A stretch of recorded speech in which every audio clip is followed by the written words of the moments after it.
Hey, and welcome back to the number one podcast in the world, the Cellarcast, episode 78, featuring a special guest. Say hi, Prox. Hi. Didn't you do this at the start of the last one, too?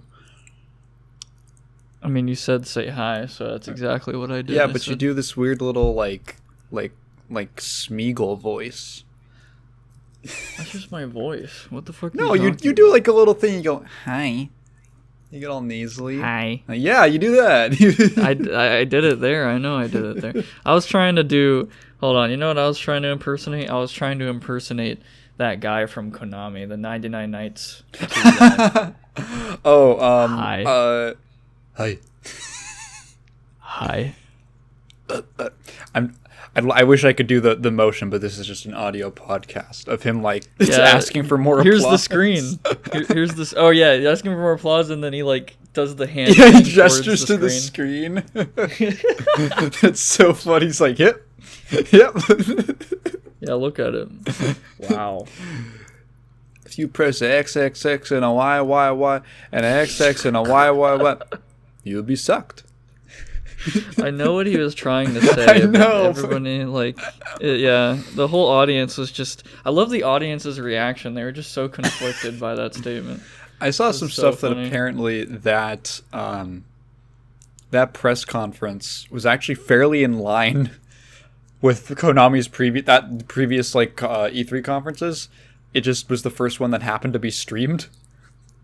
Yeah. Oh my god, it was streamed. Oh yeah, that's why. Because at the very start, the guy says like, "Hey, please make zero noise."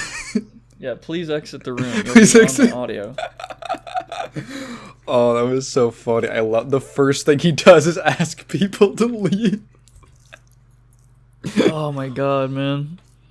Yeah. Your video is really enlightening on that. Like, it really does make it more interesting knowing the context of why they ended up there and like what happened after. Yeah. Very enlightening. Good video. Yeah, I was actually literally just thinking about that the other day and comparing it to the other one I did, which I don't know if you've seen that one on the E3 2006 Sony conference, PlayStation conference. Oh, dude, I wish I had because I heard it was terrible. That was the one where they I think they'd revealed the PS3 already, but it was like a full showcase. It was essentially the real premiere of the PlayStation 3, including like the controller, early, game lineups, and the most important part, the infamous part, of why you've probably heard of it, is the point where they announced the price. Yeah. And they said like $600? Yeah, $600, which adjusted for inflation was at least like $800 or something like that. Oh, maybe not that. Maybe it wasn't that much. I don't know if inflation's been that crazy, but it was like, yeah, it was a significant way more because no, it happened. Xbox announced their price point afterwards, and it's this like famous clip of the Xbox head at the time, whose name I forget right now, just walking up to the podium, and he goes, $399, and then he walks off. That's so good. Yeah, that was the interesting thing when you compare both of those press conferences is that everyone. So the Konami one is just like a straight disaster, just the whole way through. Wall-to-wall incompetence. Either that or the best parts of that conference are they're just kind of whatever. They're sort of boring. Like, hey, it's a Glee game. All right.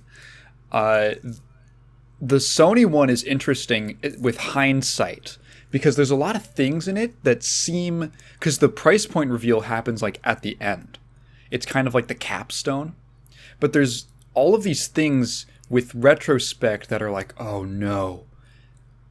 Oh, all the signs were here that the first couple years of the PS3 were going to be rough. Like, I think of all the games that they showed off, and they showed off quite a few. Like, I want to say like 4 of them came out. 4 or 5. like a significant amount of 70% or something got just straight up canceled.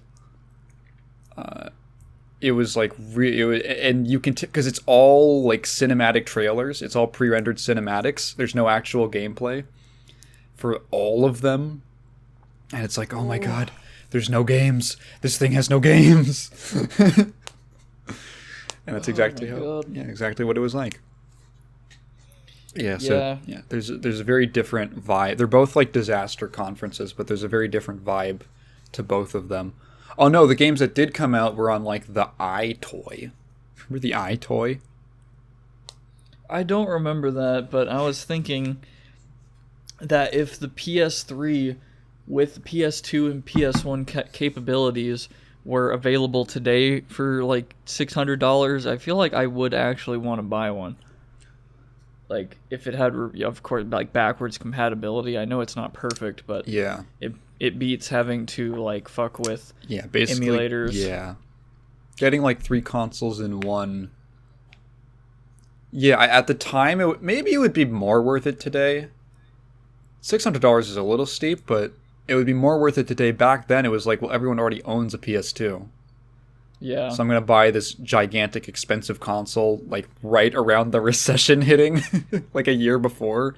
Oh, God. And then you're like, it's like, okay, what can I play on it? A bunch of games that I already own the console for. You can play Blu-rays. I guess there's that. Jesus, yeah. I can't imagine NVIDIA already fucked. You don't keep up with PC part shit, but a little bit. NVIDIA pretty much really took a huge L on like their new series of graphics cards, especially on the 4080. That is $1,200. Oh yeah, I've heard about like. Does this have to do with scalping and all that? Well, one of the stories is pretty funny because a lot of scalpers bought 3080s back then and sold the shit out of them because people really wanted them. And they did the same thing this year. They did the same thing with the 4080s, apparently. And nobody's buying them. Nobody. There are shitloads of 4080s like on the shelves, and nobody's buying. And fine, it gives me faith that people will say, no, I'm sick of this. You need to change your practices. We're not just going to buy anything you put out, NVIDIA. And what makes it even worse is AMD just released, or are going to release, a option for graphics cards. Like, I think it's the 7900 XT and the XTX, I believe. The XT, I believe, is is $900, and it beats the 3080 that's like $1,200. Huh. So there's like no reason other than like ray tracing shit, which in my opinion, ray tracing kind of looks either just the same as volumetric bullshit pre-rendered lighting. I don't really care, or it looks worse, arguably. I don't know. I'm not super familiar with exactly how ray tracing affects stuff. I don't either, but it doesn't really look so good that it makes me want to go out and buy a fucking card that's just for ray tracing shit. Like, I got a 3080 for a really good deal, like for $300 like a few months ago, and that's the only reason I got it. I didn't get it because of ray tracing. I just wanted like to future proof a little bit. And I played Quake.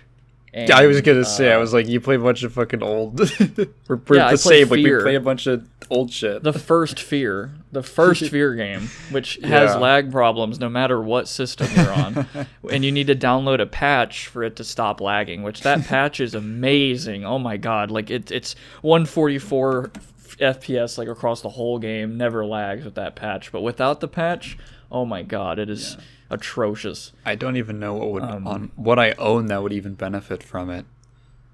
I'm just looking through my library, and it's like everything's there's no way. Yeah, too old. Yeah, and Tekken 8 and the new Street Fighter, there is no way they're gonna like push graphics that need a 3080. Yeah, well, the thing is, like, the other thing is that, like, ray tracing doesn't really matter for fighting games.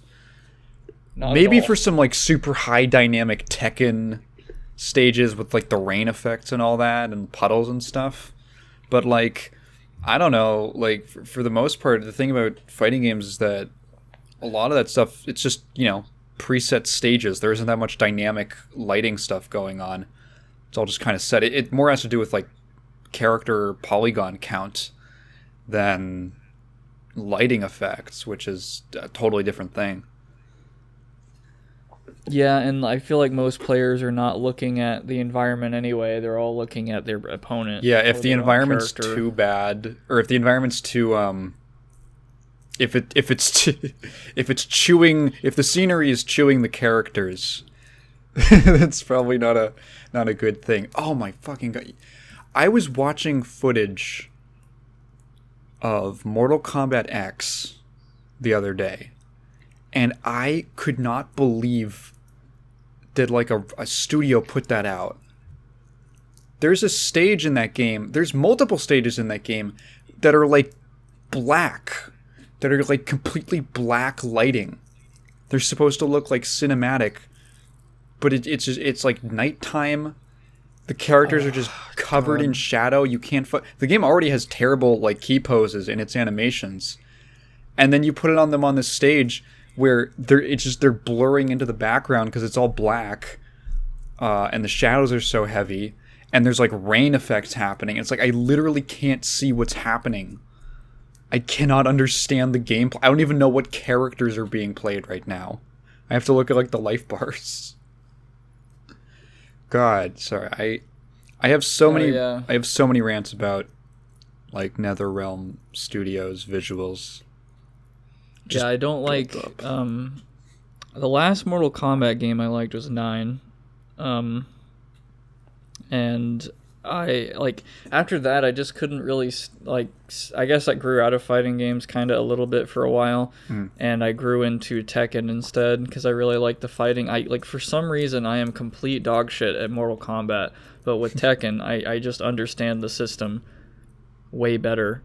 And I feel like it's like you said, the newer games just look so weirdly realistic and cinematic, like especially the DC universe like fighting games. The Injustice I think they're game. called. Yeah, Injustice. Yeah, dude, oh my god, I can't stand it. And the movements they make are so awkward and weird looking. It looks like action figures. It's so strange. Like anytime anyone jumps, they just like levitate up in the air. It's so weird. And it really makes me appreciate basically every other fighting game series, because even like super low budget ones don't look this weird and awkward, and it's strange because they have a fuck ton of money. Mortal Kombat 12 was like the best-selling game of 2019, I think. Oh my god, no way. Sorry, MK11. Like literally, it was at least in like top 5, like highest selling games of the year. And so you can't fucking afford to not, okay, here's what the problem is. Here's what the problem is. The reason it looks so awkward is because they basically mocap everything. Have we talked about this before on here? I'm did almost we? positive we probably I feel like we might have. We might have. But I guess to just quickly go over it for the listening audience. Essentially what NRS does is they just motion capture a ton of the movement, like most of the movement in their games, and then which is something that a lot of fighting games do. I would wager actually most fighting games incorporate with 3D models incorporate a lot of motion capture, but it's like used as kind of a basis or a guide, and then kind of mixed with hand animated stuff to look good in motion. NRS just basically takes mocap data, and the reason it looks weird is like, so you have like you're throwing like a punch or whatever, right? And a punch is, let's say, in game, it's supposed to start up in like 5 frames, but a human being like can't punch that fast at a 60 frames per second rate. A human being literally can't punch that fast. So what they'll just do is they'll just record it in slow motion, like having the actor literally do it slowly, and then just speed it up. And it's like, and it looks really straight. They'll just speed it up or slow it down depending on what they need. So every time, whenever I look at combos in like modern like NRS games, it's this super weird, like the characters look like they're speeding up and slowing down constantly. It's really strange looking. There's like no flow. The key poses are super weak. Because they're all doing it. It's so weird. Man, Anyway, it's kind of this is a little bit left field, but it's sort of I don't know how Japanese studios do it, to be honest, but I was playing Dark Souls 2 the other day, like the disgusting human I am, according to some Dark Souls fans. But anyway, I was just kind of sitting there and like you doing normal basic attacks and just looking at the animation and how it flows, and I'm just like, man, I don't know how they do it, but like Japanese studios, they just do flow for movement so well, it seems, like in 3D games. Like the 3D games I've played, at least, they have like the best flow of movement to them. Like it just makes it's just satisfying, even though it may not make sense like completely 100%. And I feel like that's, in my opinion, much more important than like, oh, it has to look super realistic. Like, God, I feel like that mocap thing you're talking about led me, or maybe it didn't, and maybe I should just go on about this a little bit, but it kind of reminded me of Enter the Matrix's in-game cutscenes, and for some reason, Shiny Entertainment, who I think is no longer with us after like 15 years or something, they touted so much about like, oh man, we have motion capture stuff, and the actors literally put these like ball things on their body and they move and we capture them and make these in-game cutscenes. And I'm just sitting there like, why didn't you just make like actual film cutscenes?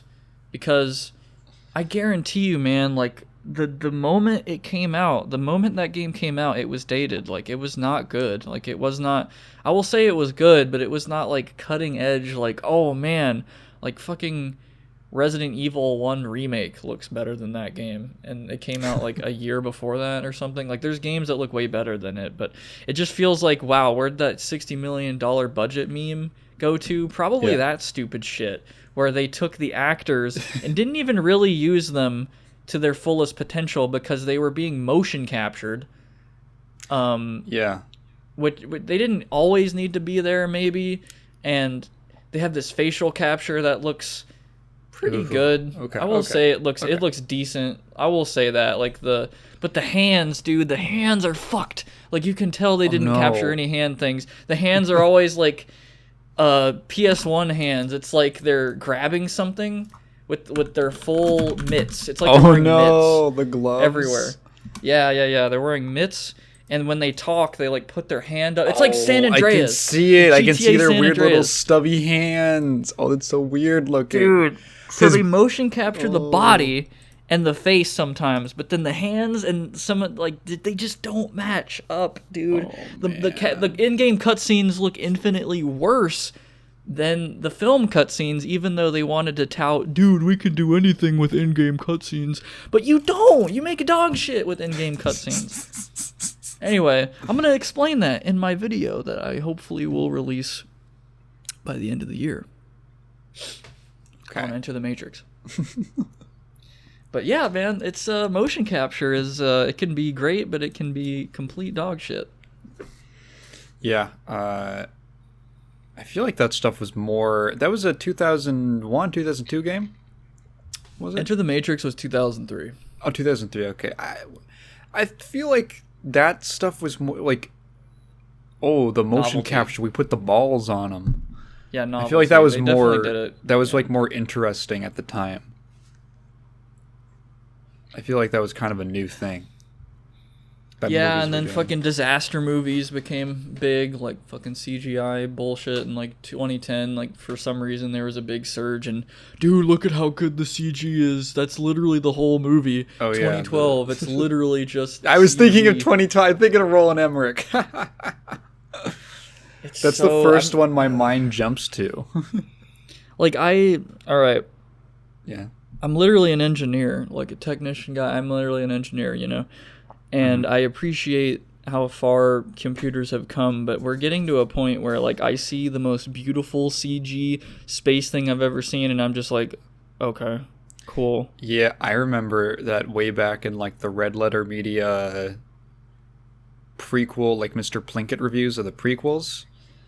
And even back then, in like 2009, when those videos were made, he was like, with like the the opening sequence of Episode 3, where it's like the big space battle. Star Wars. Yeah, Star Wars Episode 3, the Revenge of the Sith. Yeah. Even during that whole sequence, everyone was like freaking out over it at the time. And in like the Plinkett review, he's just like, "Yeah, someone made it with the computer. It looks good. It probably took a lot of work, but I just look at it and I think just someone made this in a computer." Yeah. And even back then, it was like, I don't know, I could feel it was getting kind of tired. Like that's another point. Actually, those reviews were super ahead of their time, because even back then in like 2000, I think the Episode 3 review was maybe like 2011 or something. Even then, he made the point that like, yeah, having good special effects isn't really like a drawing point anymore. It's not a selling point, because everything has good special effects. It's the norm that it looks at least pretty good. Yeah, it's definitely how I think you use those effects, because I've seen some very retro, like old school ass effects. Yeah. That people have used in like Adobe. Like, in my opinion, I think some of the effects that I use in some of my previous videos are kind of like of old school nature, like old hat, and I feel like it's partly because I don't know how to do like crazy good effects, but also because I think crazy good effects at one point are just very tired. And I just like the craft of kind of finding what works. Yeah. There used to be a time where, I was like 11 and I would watch like Nostalgia Critic, and he'd make the lightning effect happen. And I was like, whoa, this is so high production value. And now I fucking use Premiere like every day, and I'm like, that's just a fucking stock plug-in effect. That just comes with it. Oh, Nostalgia Critic, man. I've been so coin flip about him. Like, some of his videos are pretty good, and like some of his reviews are decent, but like I never really got onto his comedy. It's very bad. I have this weird arc. I don't think I've watched anything. I haven't actually watched anything by him. Oh God, since like high school, maybe like 2017, something like that. Which was when a little after he came back to YouTube. He was off YouTube for a while, and there was just a billion re-upload channels that would just re-upload his videos from his website, and that was the main way I watched them. And as a kid, I was so into Nostalgia Critic, and I think the thing that was more impactful, or that like has such a strong like stain in my mind. Have you ever watched the Channel Awesome anniversary movies? I haven't, actually. Dude. I've never seen anything really by Channel Awesome. It's mostly been like Nostalgia Critics, like solo reviews of movies, like Blade 2, Matrix. Yeah, but I don't. How familiar would you say you are with them? Not very familiar. Like, I know, not really anything. They're something else. Because it's all written and directed and starring Doug Walker. And it's like, it's crazy. It would be really fun to sit down and like do a commentary track over, honestly. Because they're so fucking out there and bad, and they keep getting longer. Like, the first one he did's like a little over an hour. It's like basically feature length, and the second one's like 2 hours, and the third one's like over 3 hours. And it's so, they're all so overblown and poorly produced and poorly acted and poorly written, and they're just there to like, I don't know. It's so good. It's such a strange energy. I feel weird, and this is why I the thing about like Channel Awesome pretty much is now just like the nostalgia critic, but back when it was like a big network of people, there was like this. I don't really know how to like describe it to someone today, because it was such like a it's like Toho. I don't know. When I think of Toho, I think of like something that's incredibly niche, but also weirdly super popular. And that's like the only way that I could describe Channel Awesome, or that guy with the glasses, I guess, as it used to be. Is there was like so many people. They all had like their little audiences, but they were also like connected, and they did crossovers, and it was like this little network of them, and they would do these movies together, and like you would just end up watching. I just ended up watching so many of them. To be fair, a lot of them were really good. There were some that I still think are like pretty entertaining. I still like I love Phalus. I don't know how much. Yeah, I guess you never really watched other Channel Awesome stuff, but there's some other like really good people that came out of there, and it's so difficult to describe it to someone who like wasn't who like wasn't there.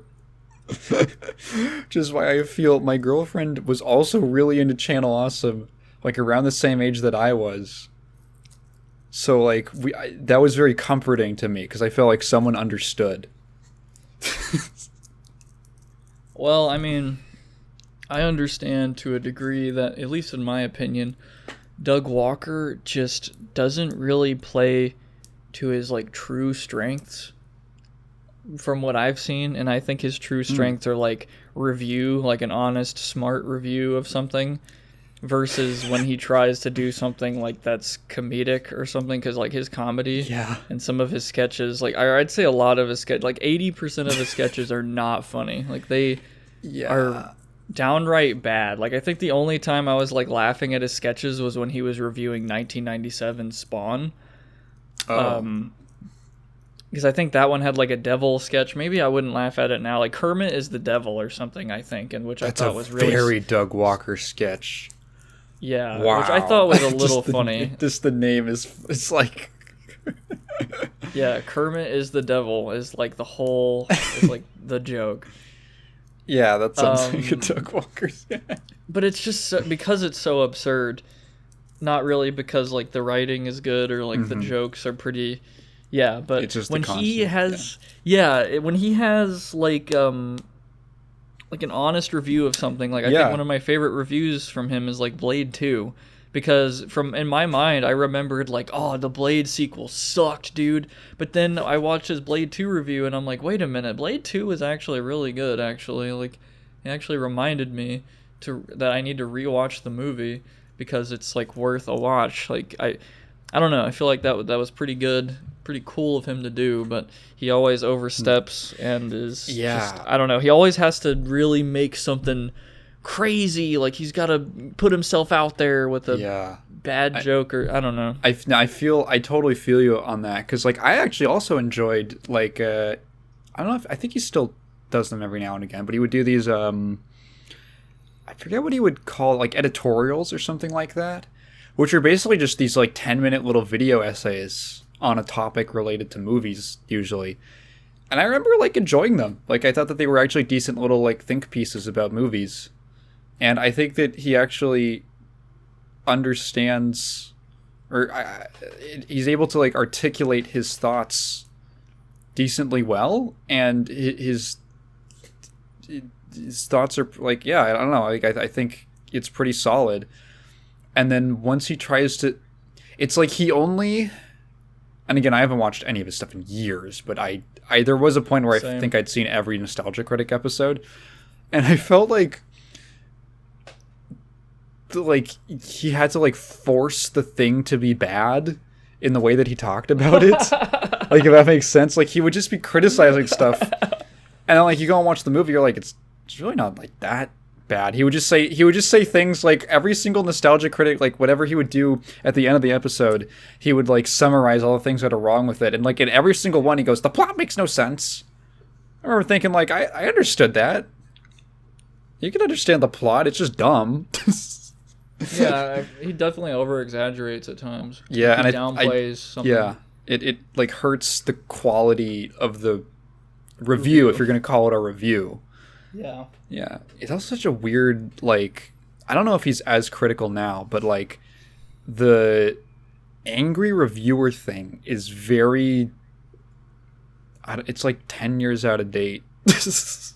Yeah, Kinda. man, I think Angry Video Game Nerd pretty much like perfected that with Yeah. video games. And like, he was I feel the like original. he did it well.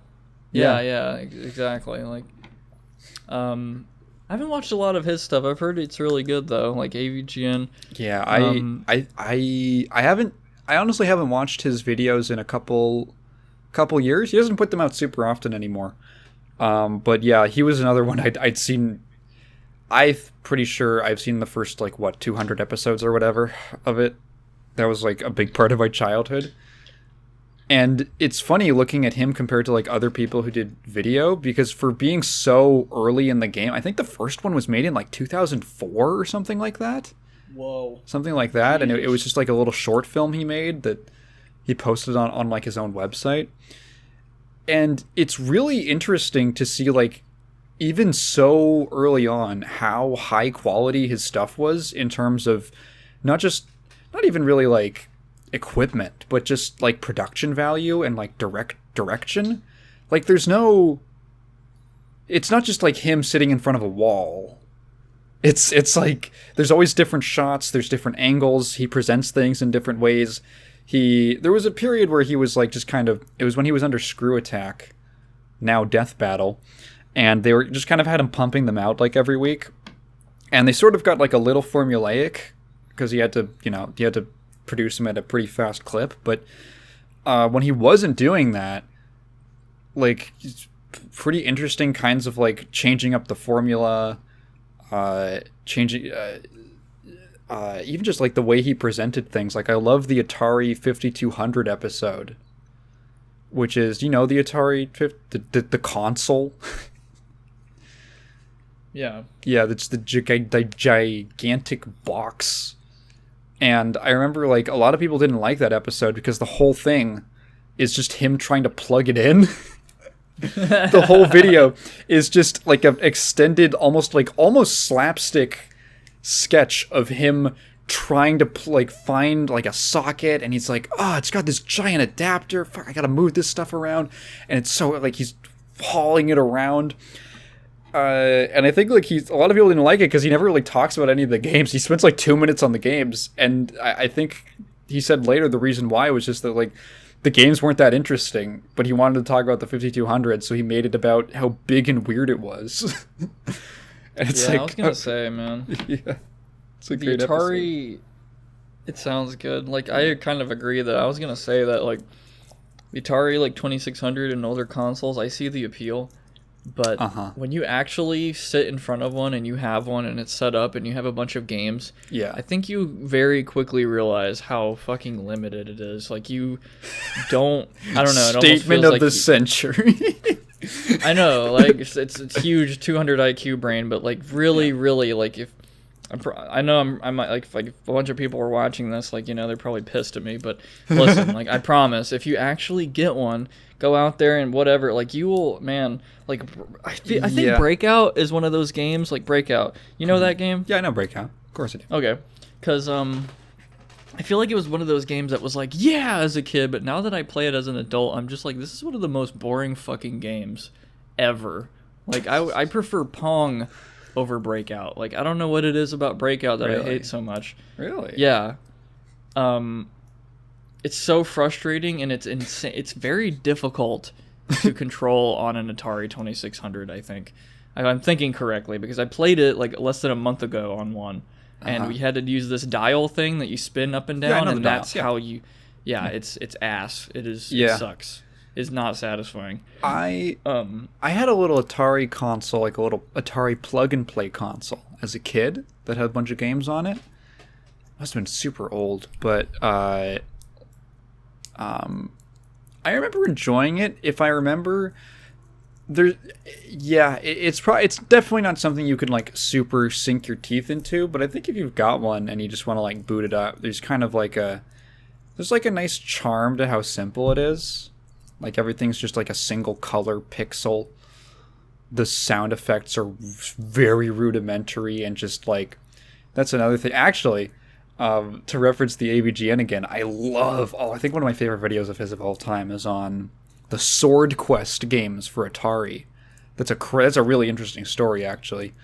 But he has this point during it where he mentions how like the sound card was so limited that like different volumes of things, and it was so, it's like you're just gonna get like one volume that you could turn up and down, and there's no real difference or mixing between stuff, and he says this line that I love where he goes like, everything in Atari games, everything is an event. Everything, because of the way the sound effects are like literally like the hardware, how it works. And he just, case in point, he like walks from one room to another, and it has a short little transition of like going through a hallway, and it's literally just walking from one room into another one, but there's this just for like walking through a hall, and it's like this big thing. It's kind of fun. There's sort of like a pretty awesome statement. At the time, it must have had that kind of impact. Have you seen the ad for Star Wars on Atari? Like Star Wars TIE Fighter on Atari?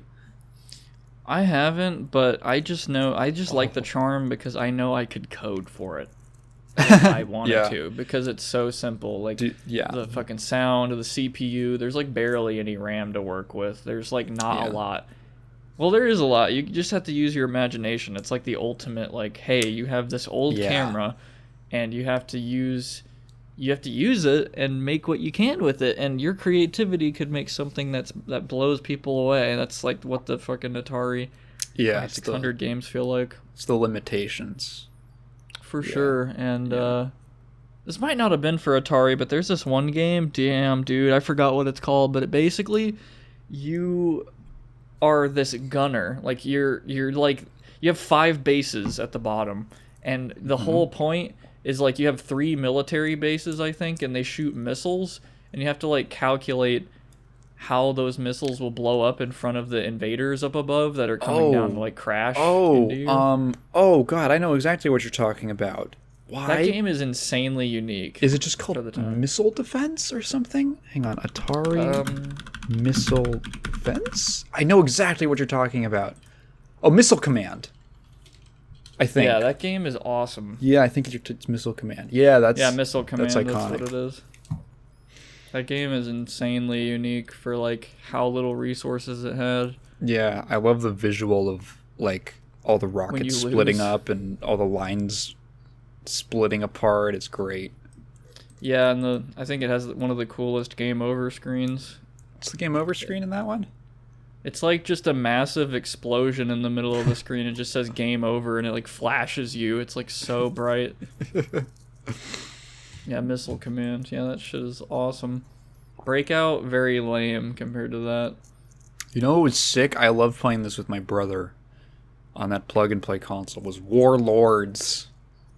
I don't remember that. Warlords is like a weird little... It's almost like a 4-player version of Breakout, if I remember correctly.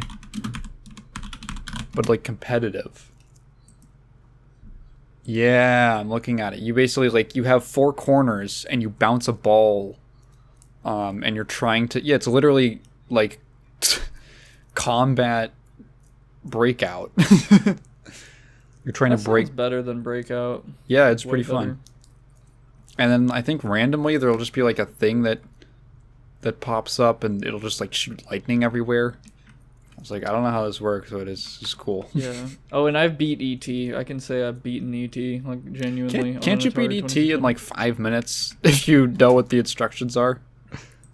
Okay, well let me. Okay, if you know the instructions, if you played it, I bet you couldn't beat it in 5 minutes if you knew everything to do, because it's such an unfair game. Like, it's so luck based in my opinion, because if you get caught, you can get caught so many times. You could get unlucky, you could accidentally fall into the holes. Like, that game is pure trash. Like, I'm very I can't believe it sold over 1 million copies and almost caused the video game crash. Like, I know why it did cause the crash. That game was so bad.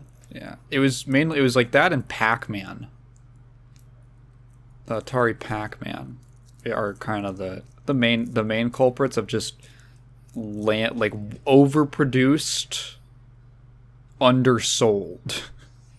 I think Pac-Man was probably worse in that terms of that because it was so. I feel like word got out fast that Atari Pac-Man sucks. With the Atari 2600, I can forgive Pac-Man because Pac-Man was released in 1980 and that console was from 1977. So the developer of it pretty much stated that there is nothing more he could have done. Like, it flickers. I believe that, yeah. Because they had to save, I think, like memory, like screen memory, like GPU. And I believe him, honestly. I completely believe him because just knowing that they're trying to make kind of like a retrograde version. Oh god, have you seen Tony Hawk's Pro Skater 4 on the PS1? It is insanely terrible. Yeah, I'm not kidding. The PS1? I am not kidding. That exists. I'm pretty sure. Tony Hawk's Pro Skater 4 PS1? Is this like a fan thing? What the hell? What was this? 2002? Oh, right at the cutoff date. I was like, 4? That was too late for PS1? Oh, man. I'm looking at it. Tony Hawk's Pro Skater 4 for the PS1. That's looking rough. Dude, it is... Textures, quote unquote. Dude, it is so bad compared to the GameCube version. Like, it is insanely bad. I'm looking at it on the PS2, and it already looks significantly better. Holy cannoli.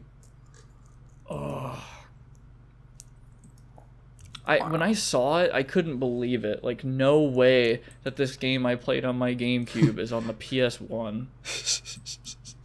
And I played the PS1 version, and I was blown the fuck away. I was like, dude.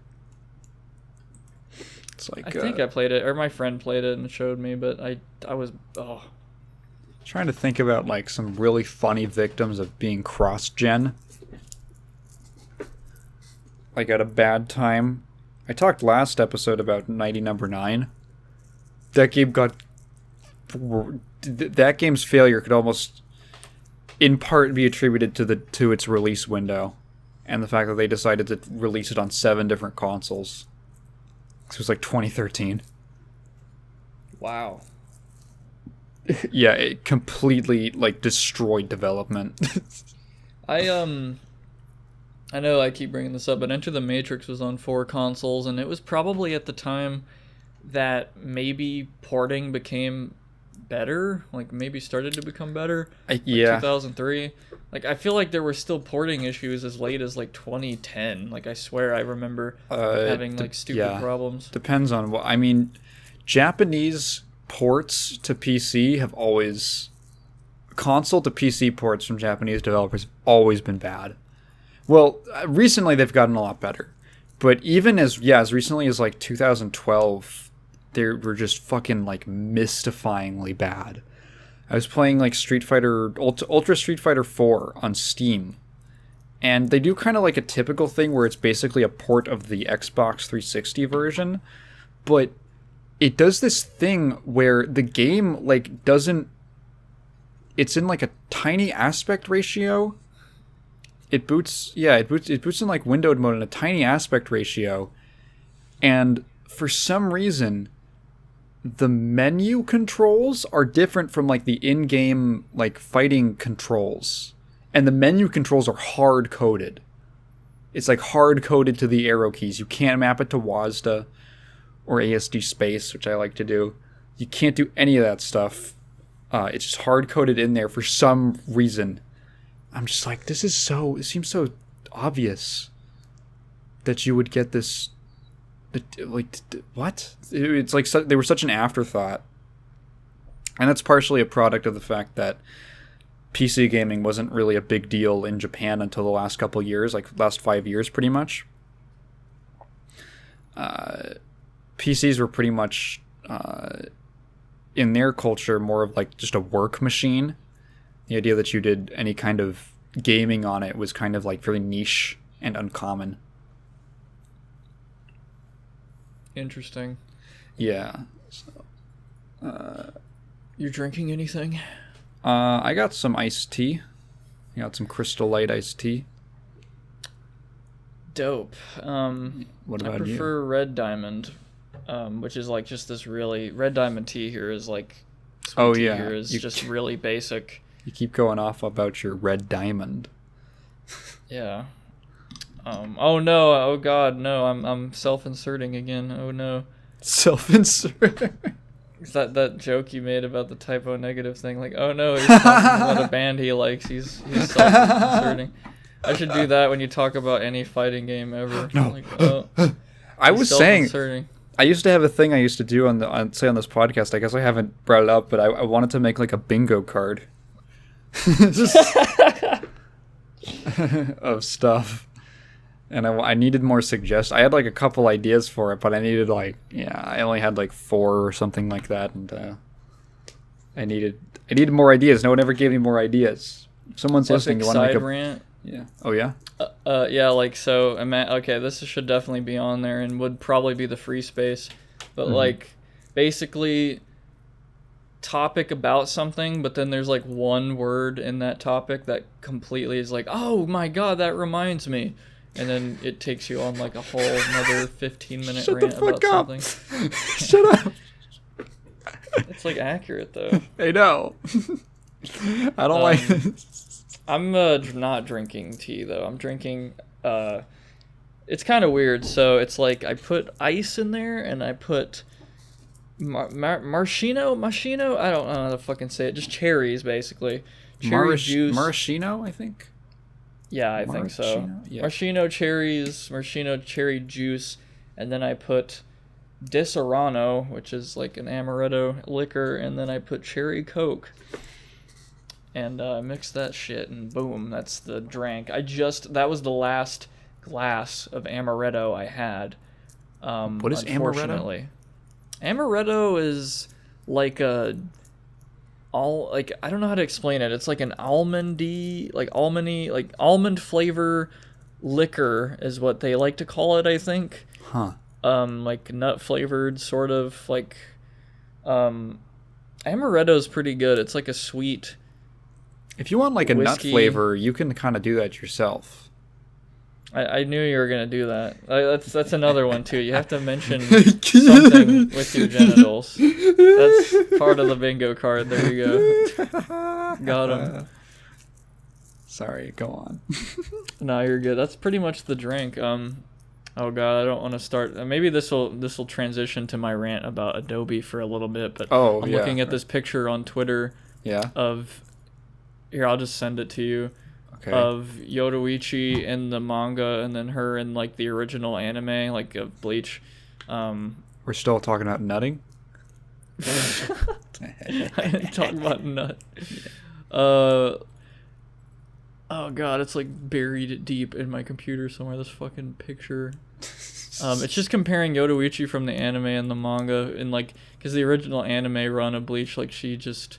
Yeah. Oh god, she looks still good, but it's just the censor of her outfit and stuff, and yeah, they do a lot of lame bullshit. The 2000s anime art style, I'm not a super huge fan of it.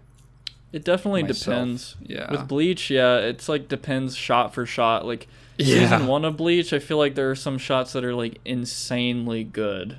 Oh yeah. But then some that are just that look funny. Yeah, here's the picture I saw. It's just, oh god, it's so disappointing.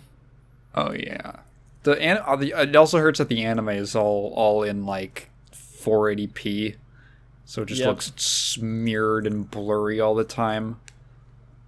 Definitely a drawback, but I mean they started it in like 2004, I think. So yeah. And hey, speaking of Prox, I hear we did a video together that related to Bleach. Yes, exactly. I was going to get into that for sure. So we did a stream where we rated It wasn't a stream. Yeah, okay, sorry. Dude, fucking Jesus. I keep mixing the word stream into podcast. We did a long video. It wasn't even a podcast. We just but recorded a for long like 5 video, hours. 5.5 hours long of a Bleach waifu tier list. And I'm not gonna spoil anything, but I was trying to. We did that like about a week or two ago, and I've been trying to work on it. I tried working on it last night, and a problem I have with it is I started recording in MKV format with OBS. And the reason I record with that is because I have had times where with MP4 recording format, I've accidentally shut down my computer, I've maybe had a power blip, and it completely deletes the recording if it's still recording when it goes out, which is a real problem. You can look it up. Anyway, the main problem is I have the full 5.5 hour recording thing, like the video and Tigan's audio, in MKV, and I tried putting it in Adobe, and it's like, no, we can't do that. So I'm like, fuck, what do? I have to convert it to MP4 somehow. So I converted to MP4 with VLC Media Player, my good old Cone friend, and it works. I put it in H.264, MP4, good stuff. 320 kilobit per second audio, which is kind of overkill. I dialed it back. Anyway, the audio is out of sync no matter what I do. I can literally put it in, and it'll have the clip tied together. It'll have the video and the audio, like it's one file, obviously, and it plays back perfectly on VLC. I should add that. But for some reason, when I play it back on on Premiere, the audio is 2 seconds out of sync, and I can move the audio track all I want. It doesn't matter. It will go out of sync. Yeah, like I go forward 5 minutes later, it's out of sync again. Like, yeah, it sounds like if it's just a Premiere issue, I don't know what that would even be. So I went back last night trying to figure out why the fuck this is happening, and I recorded like a 30-second OBS thing in MP4. Yeah. And I like recorded a playback of my voice in Audacity, so I could literally see video comparison between the audio form, and it worked perfectly. So my thing is like, oh, it's broken because VLC does something weird when it formats it from MKV to MP4. And I should add that the first 2 seconds of these MP4 recordings will not play back no matter what in Premiere. It is dead in Premiere. Like, I can play it back in VLC, but then the VLC media logo comes up for 2 seconds, and then it begins playing the video. And I think that has something to do with the it not playing back properly in Premiere. But anyway, so the moral of the story, TLDR, for you people doing your videos on your own or something, like recording with OBS, I'm sorry, but I guess you have to risk using MP4 or MOV format for your recordings if you want the audio to be in sync with Premiere, since if you convert it through VLC or maybe through other means for some reason from MKV to MP4, you're going to have audio syncing issues, and that's very bad if you want to sync up like somebody's fucking voice with like some shit happening on screen. Like, I wanted to sync our voices to Discord blip light up things, and now I can't do that. I just have to disregard that completely in the video, which whatever. I'll just take the audio only and sync it up with my audio, and then whatever, have other visuals. But God, I got unreasonably angry at that last night. I was actually like, I wanted to fucking scream. Like, I wanted to yell so hard, but I couldn't because it was 5 a.m. I have my own Premiere Adobe story, which I haven't actually told on the podcast yet. I briefly mentioned it, and I don't think I've told you about it either. I can't wait. So, the last video I did was the longest video I've ever made for the main channel. Oh no! The recording got corrupted, right? Sorry. Oh, that's totally different. Oh, okay. So, no. So, okay, I guess I'll start from the beginning of every single problem that video went through, the Senate hearing video. So the script was really, really long. And what I do is I record... I do I have what I call the face cam bits, and then just the voiceover bits. And I record those separately. Well, at the same time, like, or in the same, session. I sit down to record everything, but I make them separate recordings. Separate files, essentially. I do one in Audacity, I just record the other one in OBS, because whatever. And that's why there's background noise in the face cam bits, because I don't fucking do noise reduction on them. But anyway. So, I recorded the... I always do the voiceover part first, and then I did the face cam. And there's a part of that video where I hold up like my copy of Nier Automata on PS4, and I'm talking about how there's a big ratings symbol on it from the ESRB. And what I wanted to do was I wanted to then hold it up to the camera and then just like as basically just record a little B-roll, essentially me just showing the like the back of the box where it has the expanded details on the rating while I'm talking. I ended up recording that with my phone because my webcam, my cheap $60 Logitech webcam, I'm like on the verge of sneezing. My super cheap webcam does not have any kind of autofocus, and I was trying to figure out if there was some way to manually adjust the focus. Turns out there is not. Now, in the process of trying to find a setting for this, I opened up, because it had software, it had like Logitech software that it came with, that I had installed, and I was like, oh, maybe the settings are in there.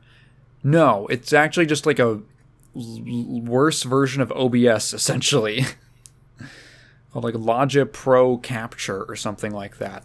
Literally just worse OBS with less features and worse layout and more limited. So I'm like, okay, whatever, and I'll just record that on my phone and I'll just keep going. That was about 25 minutes into the recording. Little did I know that when I would plop it into Premiere, every point after that, like for the rest of the video, the audio level had been turned, the gain on my microphone had been turned up to 100. Oh. And it's usually at like 50, 60, 70, something like that. Much lower. I forget exactly what I have it set to now, but much lower. So literally the sound of my fan, which is just kind of just background noise, it's just like white noise for the most part, was like blaring. And when I talked, it was just blowing out the audio levels. The whole it was actually completely fucking unusable. Destroyed. And it was like an hour of footage. And I was like, what the fuck? What happened? And you know what I found out? I diagnosed the issue. For some reason, opening up the Logitech software changes the gain for my microphone in the Windows settings to max. For some reason. Yeah, Black Ops 2 for some reason does that. It changes my shit to 100 in Windows. Holy my shit. Audio input, so it sounds like I'm blowing out people's ears. Yeah, I'm trying to see what my like regular sounds. What's the regular gain set to? Like mine is 70. 50. Mine is 54. Okay, mine's is 70 usually, but 40 is what I use for these.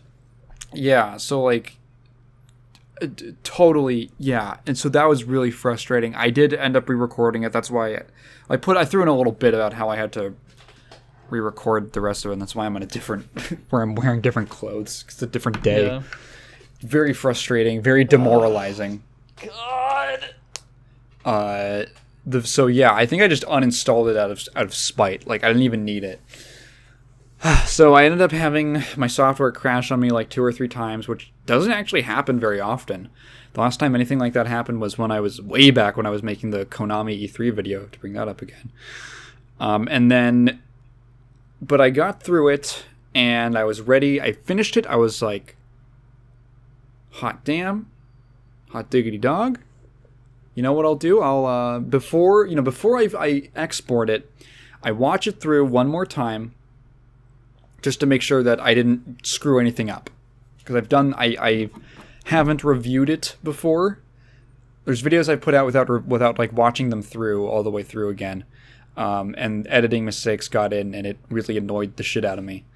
So I'm like, let me watch it all the way through. But it's like an hour and a half, pretty much. I'm hungry. I haven't eaten all day. It's like 5 p.m. Let me go eat. So I go eat. I come back. Well, I make my food. I come back, and it was the same dish I made that had given me food poisoning a week earlier.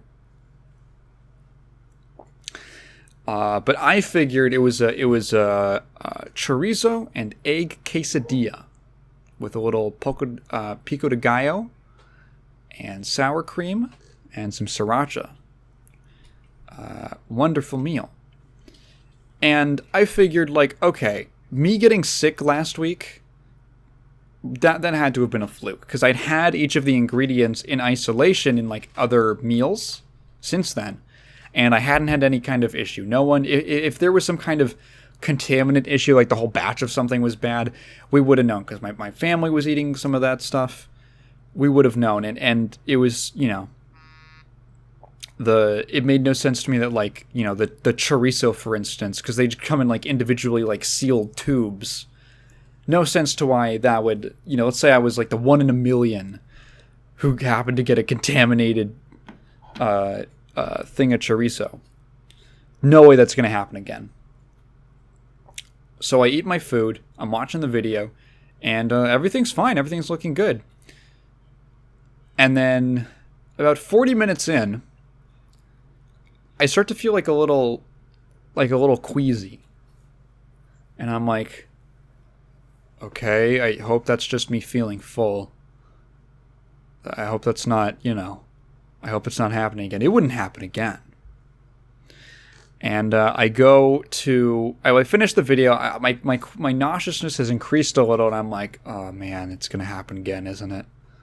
There's no way it's going to happen again. But I'm like, okay, let me just hit render, and then I'll just deal with this. I hit export, and it gives me that thing, the progress bar, that it's rendering the audio previews. And it's stuck. It starts hanging on like 3 of 183. And I'm like, oh no. And the like time to complete is jumping just from like a regular time, I don't know, like a reasonable time, to like 24 hours. And I'm like, what? Okay, what? Okay, something's wrong here. So I cancel it out. I start taking things out of the video and hitting render again to see, like, okay, at what point do I add something and it causes a problem? So I figured out what the issue was. What was it? So when so the hearing, all the footage from C-SPAN of the hearing was in a, obviously because it's from the 1993, it was all in like a 4:3 aspect ratio. And obviously my videos are in like 1080p. So what I did is, the regular old YouTube trick where I just size up the video. I make 2 layers of the video. I increase the size of the one underneath, and then I like put a little blur and like make it black and white. So I get basically just borders on the side of the screen. Just like because of the sequence settings and like when I plopped it in to Premiere, the aspect ratio that it was already in was like it filled out the horizontally, but vertically there were like black bars on the top and bottom. And I was like, doesn't look too great. So what I did was because I like to have a clean timeline, and just to make it easier on myself when I want to make edits and zoom in and stuff, what I did was I took those two video tracks and I just nested them into one thing. And for those of you who don't use Premiere, nesting is basically where you take multiple video or audio clips and then you essentially group them all together so that it's like, it's not quite, it would almost be as if you took that sequence of clips and rendered them and then just took that as like a finished video, except you're not actually going through the whole process of rendering it. So it's very useful because, for instance, if I've got these two different videos on top of each other where one is just acting as the border, if I want to like make a zoom and I wanted to make it look not weird, I would have to like apply the zoom to both things, or otherwise just like the top one's going to start expanding and covering up the borders and it would look weird. So when you nest it, oh, there's people yelling in Spanish outside my door. So when you nest it, what I can do is I can just zoom and it'll zoom in as if it was just all one single video clip. So very useful feature. I use it all the time for things like that. And I've never really had an issue with it. For some reason, it turns out that maybe it was just the length of the video, the amount of cuts. I have really no idea. But basically, something happened where there was so many nested clips in the video that it just kind of like broke, and it just would not, like, it didn't know how to render it. I don't know what this issue was. I found other people who had a similar problem, and there was no real solution other than just, you have to re-edit it. So I made a tweet about having to like re-edit like 80% of it. That's because that's what I had to do. So I took the nested sequence, and then what I did was I figured like, okay, I didn't take the nested sequence. What I did was I took the original of just like the two video clips, like the original footage I had downloaded. Did the same thing, but then I put it in an appropriate aspect ratio so that it would actually fit inside of the one that I use. I rendered that out, and then I waited. I threw up. Then I went to sleep. I woke up the next day, ready to like, okay, let's just do it. So I sit down, and I figure like, okay, I basically just have to go through, and I've got this nested sequence that's causing problems, and then I have this new version that is just a video I rendered out so that it's got the borders and everything, and it's the right aspect ratio, and it's just a regular video, and it's not a nested clip or anything. And all I have to do is just, it's going to be annoying and painstaking and rote, but I can just by hand replace all of the nested clips with the equivalents from the non-problematic sequence. And in order to kind of help me do that a little more efficiently, I figured, okay, if it's just, two different versions of the same footage, there's a nifty little feature where you can just double-click on a nested sequence and it'll kind of like pop you over to the exact time code that you're on in that sequence and like where it is in the original. So I'm like, okay, it's going to be a little roundabout, but essentially what I can do is I can go to like where the clip starts in the video, double click on it, it'll take me to the sequence with the whole nested clip, and then I just copy and paste the time code of where that is into the non-problematic sequence, and then I just cut and move it over and replace it. And it's going to be kind of annoying and repetitive and boring, but I can, it's at least a process, and I just kind of work my way through it. So I start doing that, and it's working for a second, but then I notice very quickly that when I copy paste the time code from the nested sequence into the new unproblematic version, it's not the same point in time. And I'm like, what? That doesn't make... Why is it like a few seconds ahead or behind? And I start testing it out, and at like 2 seconds in, exactly the same, totally synced up. But even like within 30 seconds, it starts diverging. So it's the same kind of like mismatched bit rate, or I don't know what it would be. Sample rate, I have no clue. And I'm like, what? That's so weird. Like, why? And I'm just looking, trying to find, like, it's literally the same footage. And then I noticed something even stranger, Prox. Yes. When I looked at both sequences, which again are the exact same footage, they were different lengths by just like a hair. The nested version was about 11 or 12 frames longer than the non-problematic one, which made no sense to me. I feel like I was going insane because it's literally the exact same video, but one is slightly longer by a few frames. And I could not understand what was happening. I was doing so much... I would do all this Googling to try and figure out, like, has anyone else had this problem? And it took me... I eventually just had to, like, take screenshots and do a side-by-side of, like, sequence settings and everything. And you know what I found out? You know what the issue was? What? It was the aspect ratio. Wait a minute. So the aspect ratio of one of them changed the length of the clip? Yes. What? Yes! That's what I... Okay, so let me just... I have Premiere up, so let me open the... Okay. So... No, yeah. So let me open, like, sequence settings. It was specifically the pixel aspect ratio. So usually I was in...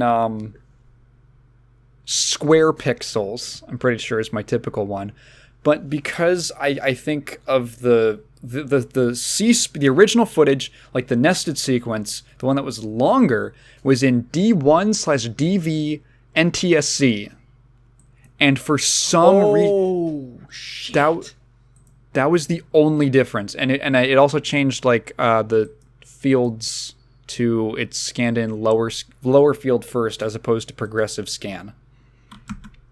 So they have different scan things, and like, wait, so do they have different scan settings? It changed at the same time. It changed at the same. Yeah. Okay, because it sounds complicated. So I was just wondering if one of them was PAL and one of them was NTSC or something. Oh. One of them is essentially the second time I rendered it out. The non-problematic one I've been referring to, that was in square pixels. Right.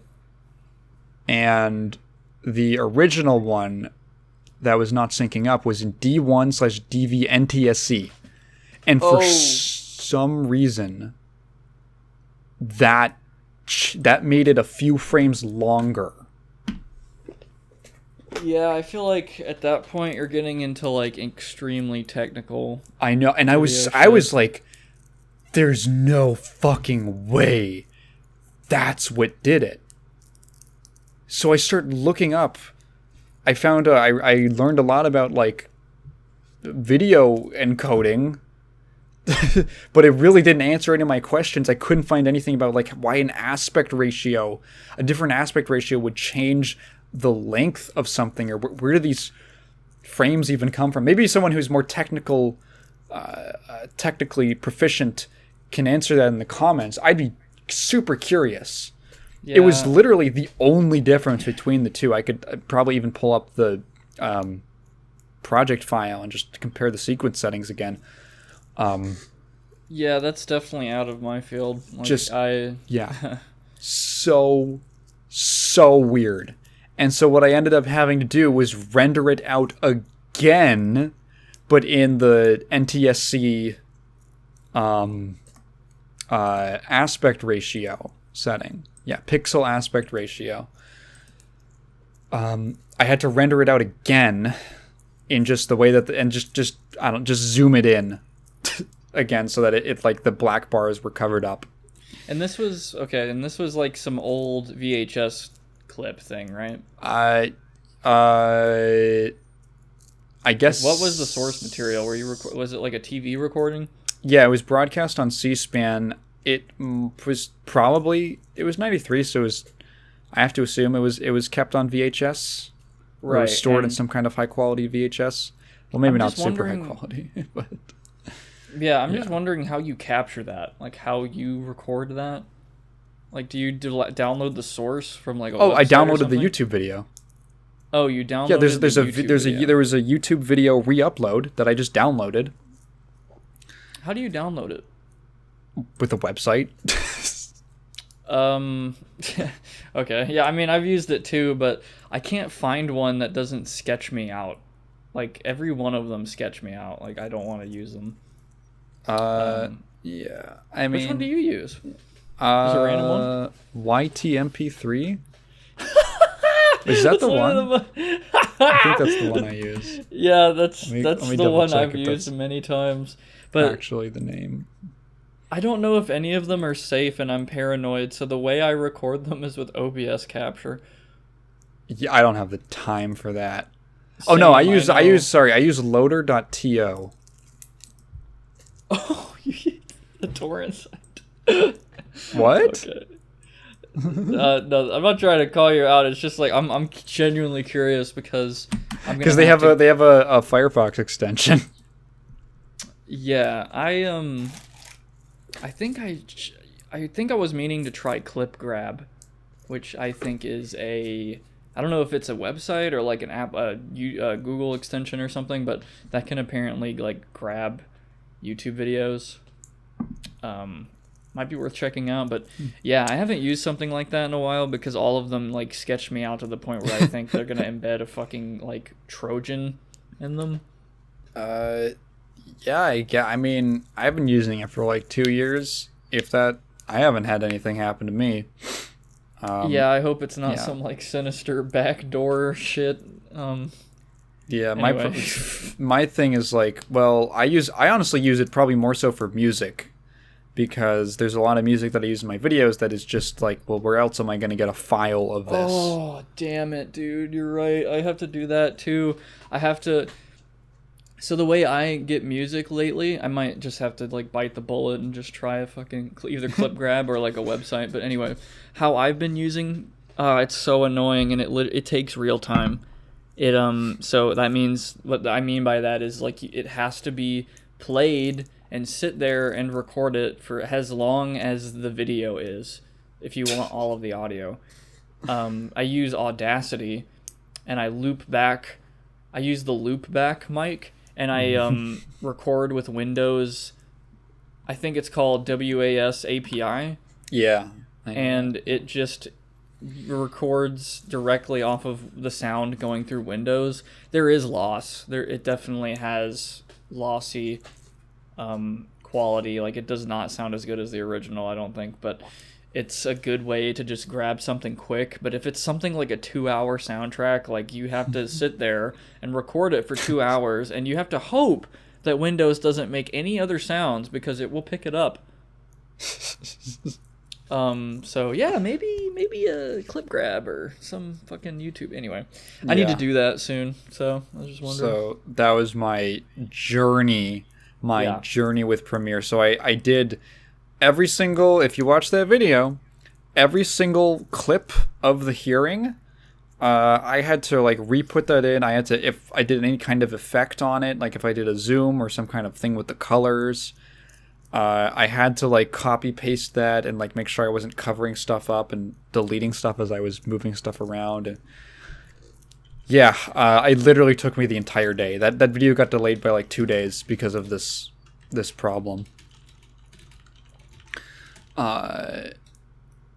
Yeah, that was so that was my technical issue.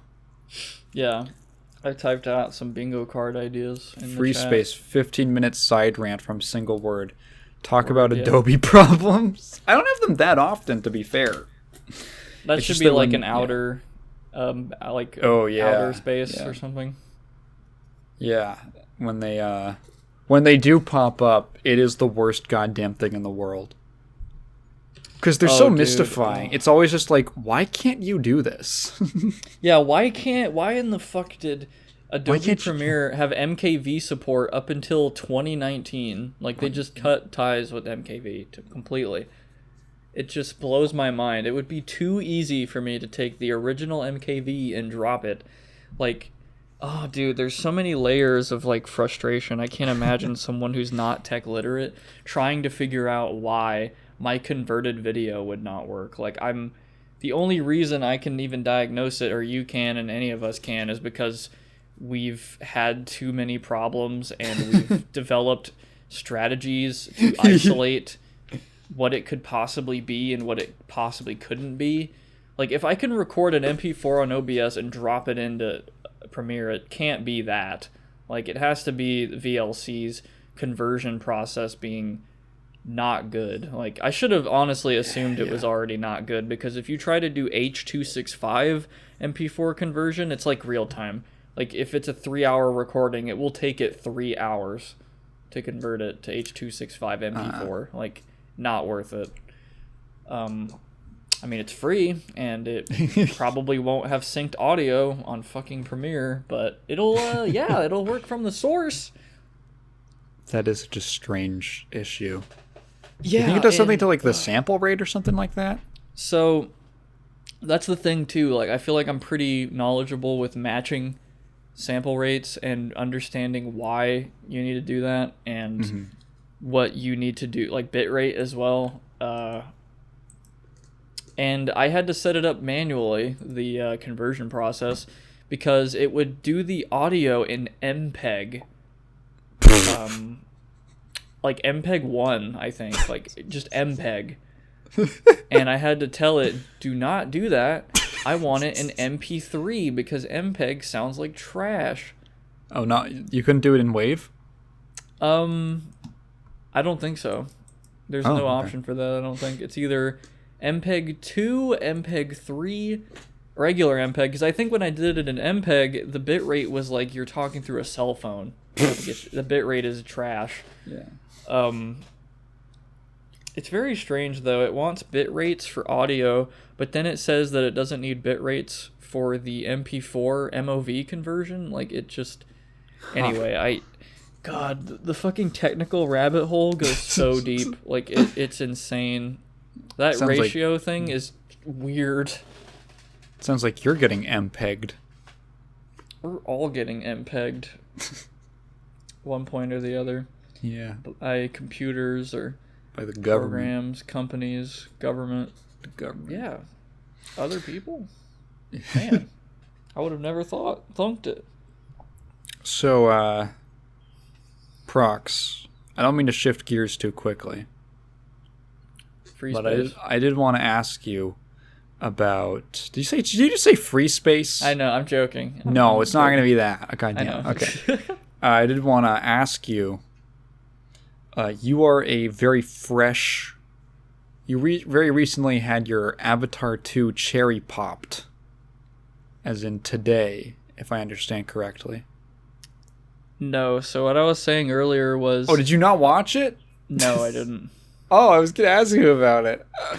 Yeah, we wouldn't have been able to start this podcast until like almost 9 for my time because of me watching it. But yeah, my nan decided last minute, like, nah, you know what, And I was just like, okay, tomorrow then, speed run tomorrow. I'll speed up the movie to 1.25 or something. See. Okay, I was going to ask... We're going to watch it in theaters. I'm joking, guys. We're going to watch it in a theater. I want to pay $25 for a ticket each. Yeah, I was going to ask you about Avatar... what fuck was it? Avatar 2. La Manera de Agua. I have no idea what it's about. Probably blue guys. Yeah, blue guys. Big guys. Yeah. They're doing stuff. I don't know what they're doing, but... We could review... Why don't you tell me your thoughts on the movie without having seen it? James Cameron is such a prolific director. You created movies such as... He has a great profile, yeah. I think True Lies? Is that what it's called? Did I'm he trying do to think True of his. Lies? Yeah, I think so. I was Yeah. trying to talk Yeah. about his most maybe unknown movies, which are almost none of them. I guess Piranha 2: The Spawning is probably his What the fuck? worst movie. Yeah, that's his Piranha first one. 2, The Spawning? Yeah, that's apparently one he directed. That's his first one, I think. What the fuck? And then immediately after that was Terminator, and then Aliens. I've never seen The Abyss. Or True Lies. I haven't seen Titanic. I literally have never seen Titanic. Oh, really? Yeah. Oh, he was the special effects director for Piranha 2. Expedition Bismarck. I don't know what the hell. I guess that's about a boat that sank. Bismarck was a boat. I remember her from Ozzer Lane. She was a blonde German girl with big titties. Oh my god, Ezra Lane. Do you know about Ozzer Lane? I do, because they mow the fuck out of everything. Yeah, I used to play in high school. I was super into Ozzer Lane. Dude, I have a friend who oh man, I should be careful what I say, but I have a couple of friends who talk about boat shit, like warship bullshit, like way too much. And I'm just sitting there like, well, do you know how to change the tire on a car? And it's like, probably no. And I'm just sitting there like, why? I don't know. You know how to get some pussy, though? Do you know how to get some tail, dude? Look, listen, okay, let me explain that sentiment. I know some of you guys out there, or maybe you're into niche shit, that's fine. I'm not saying you shouldn't be. I'm literally into niche shit all the time, like, whatever, like, who cares about Bleach, lol. But it's like, there's a special frustration I have, personally, when someone is like, dude, I'm so interested in, like World War II guns. Just World War II guns. And their first gun they want like a fucking expensive, stupid, like German rifle, or like an MP40, and a full auto MP40 submachine gun that's like thousands of dollars. And then I'm just sitting there like, what about you get like a cheap pistol, like a Glock or some shit, like a Glock 17, whatever. And you like go to the range, you figure out about gun stuff, like practical shit is what I'm basically getting at, like practicality.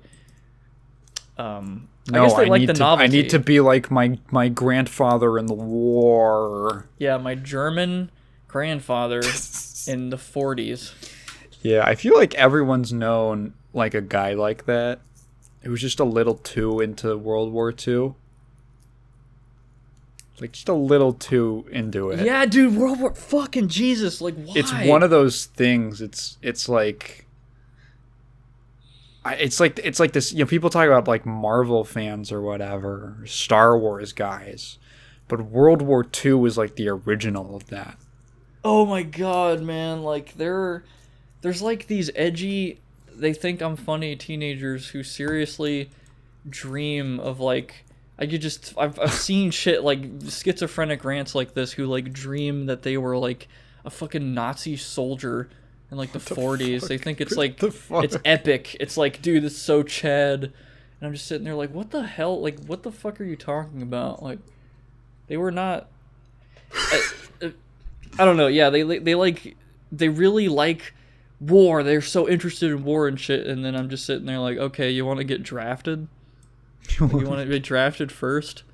When, like, yeah, it would be awesome. Go into World War III? No, they like piss their fucking pants. Yeah, I bet they're like, you know, people watch Evangelion and they're like, Shinji's such a pussy.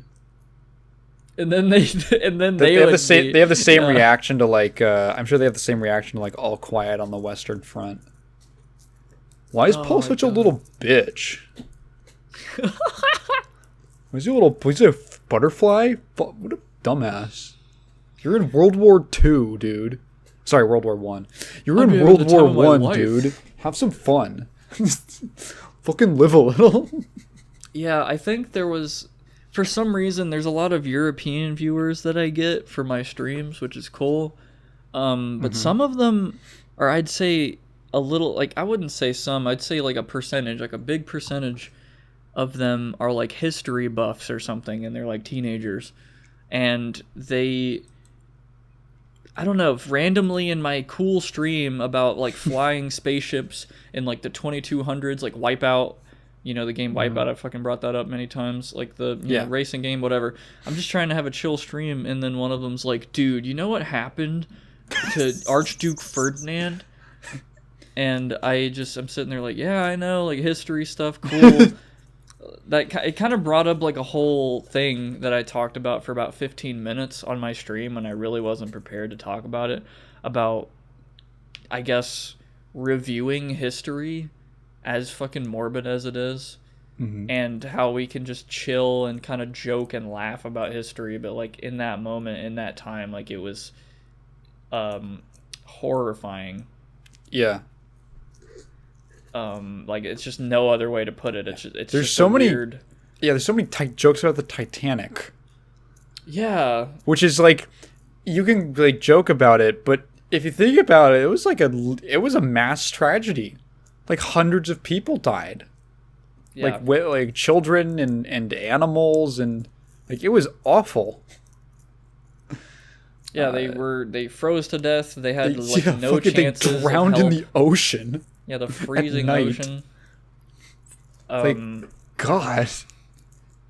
Dude, that's so cool. Like if you're cool, like if you're into history and you think it's like interesting and you think its preservation is important, I do agree with you to a certain extent, but not to the extent of like some of these World War II buffs. Because there's certainly like, you can totally be interested in something like that as like, well, it's an interesting story. Like it's a great, like the Titanic is a great reference point. Like when you talk about something being too big to fail, like it's almost this like, it's one of those historical things that is like an example that you can use to relate to the modern day.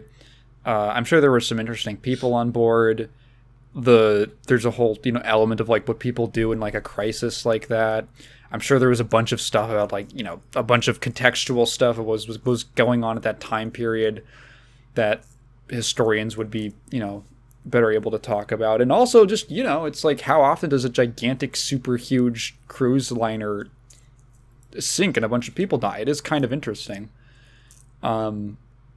But yeah, there's like a line between like, oh yeah, I find like all these aspects interesting, and that weird sort of like soy jacking like reaction that some people have towards certain historical events, where they're like, dude,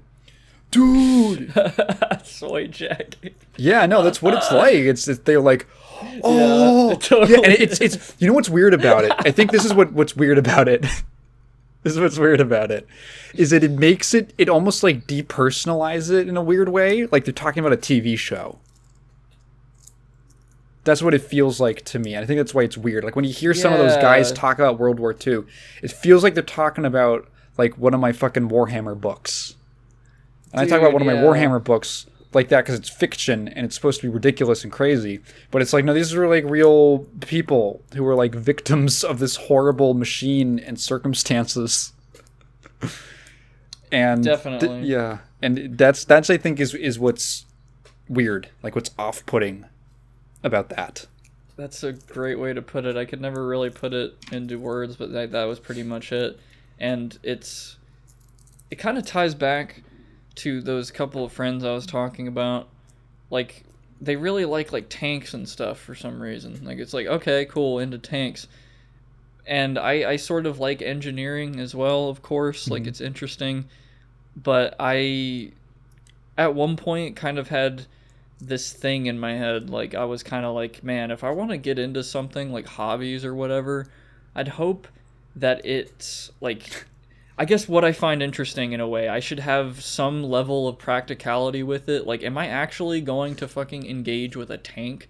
Probably not. With cars, yeah, all the fucking time. I have to care about my car or it won't run. Like I have unless you like. That's the thing is like, for tanks, you would have to be working at like a museum or something like that. Or in the army. Or in the army where they, or yeah, like some kind of place where they've got like antique tanks that they actually run. But at that point, that's not a hobby. Unless you can do volunteer work or something like that. But you're throwing yourself really into. It's like, yeah, having a casual interest in tanks, something like that would yeah. I mean, it's either you're just like, oh, you think it's. I think I can understand it. Maybe I don't know. Maybe you can from an engineering point of view of like, how would I construct the best tank? Like this thing that's like this mix of super offense and super defense, and it can transport multiple people, and it can get out it can get over super rough terrain, and survive and all that. I can see that as like an interesting challenge from an engineering point of view. So like I get that from like if you just really like the design. And like thinking and like, well, how did they do this? How they pull this off? What were different countries' approaches to the way that they designed tanks, and for what reasons? Like, if you wanted to deep dive it in that way, I think I could see the intellectual appeal. Yeah, I can too. Like, you definitely, I can think of it as a standpoint of like, okay, well, what the hell was happening at the time? Oh yeah, they were stuck in trenches and they couldn't fucking move, like World War I and shit. So they needed like this moving cover that could maybe also serve as, you know, a big gun to take out potential new plane technology and other big guns. And yeah, so, and they have to be able to, you know, take shots as well, like bullets and tank shells. Like, anyway, like, it's like definitely interesting to see it as a standpoint of us. We had a problem, and this is the kind of solution that we made to fix that problem. Yes. And here's how it evolved over time into, like, I guess like an Abrams, M1 Abrams or whatever the fuck it's called, like basically the most generic American tank known today. But yeah, it's just, I don't know. A part of me feels like there are a lot of, not a lot, but like some people who are definitely into like a shitload of like too much niche stuff to the point where it's like, okay, can you change a tire on your car if it breaks down? No. It's like, dude, what? I think that's kind of, I know you can, you know, call people to do that, which is fine, whatever. I can't change a tire on a car. I also don't drive. So I mean that too. You don't drive, so of course like you wouldn't. But it's just it's weird to know that there are plenty of people that drive every day and don't even know how to change the oil on their car if they needed to, or like their tire. Yeah. I think tire is like absolutely like you should know how to do that, because you could be in a fucking place where there's no reception and you have a spare, but you have no idea. You don't even have the tools to fucking lift your car up in order to anyway, it's just, I have that kind of mindset that some people would probably think is like a tad bit annoying. Like, you should know how to use your, you know, your equipment and your tools in order if something happens, you know, like if my power supply died in my computer, it'd be a pain in the, like, I guess I had to kind of learn because I've never had like a crazy amount of money. You know, growing up, so I had to learn how to fix those fucking things, or like resolder something in your GameCube controller because your fucking shit has stick drift, your potentiometers are garbage.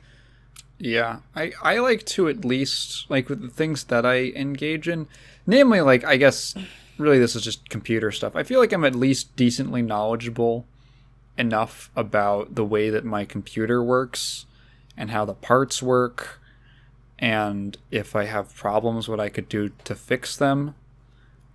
And I don't know, I think it's because I obviously this is a big part of my daily life. And if you're engaging with something, I think this is very milquetoast wisdom. But you should, if you're engaging with something regularly, it might help to like know how it works. Oh yeah, I totally agree.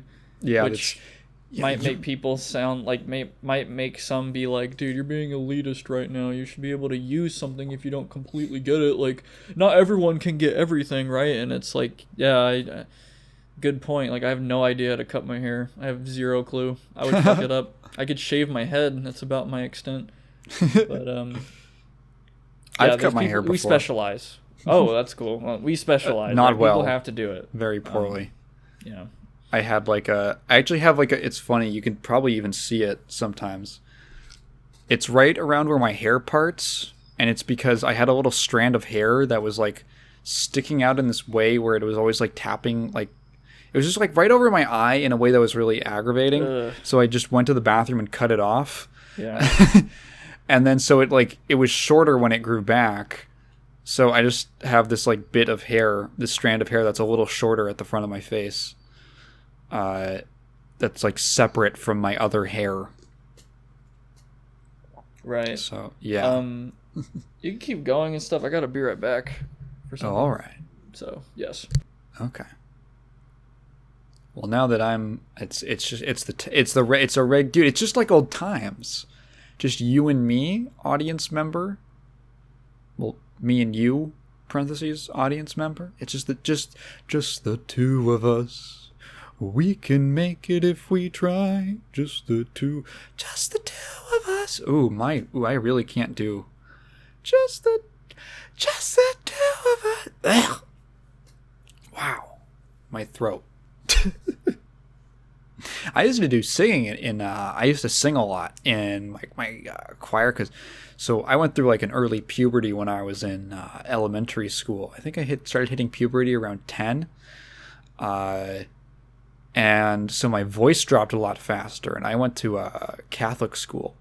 So we had like all school masses, which of course you need someone to sing, and you're going to need a little choir. You're going to need a little chorus. So, it wasn't really a choir because most people in my class, I don't know, they didn't really have a desire to sing very much. So our music teacher, she would just kind of she picked like usually it would be like two girls. And then she leaned on me so hard throughout elementary and middle school to just like be the low part of the song. That was, I had zero vocal training.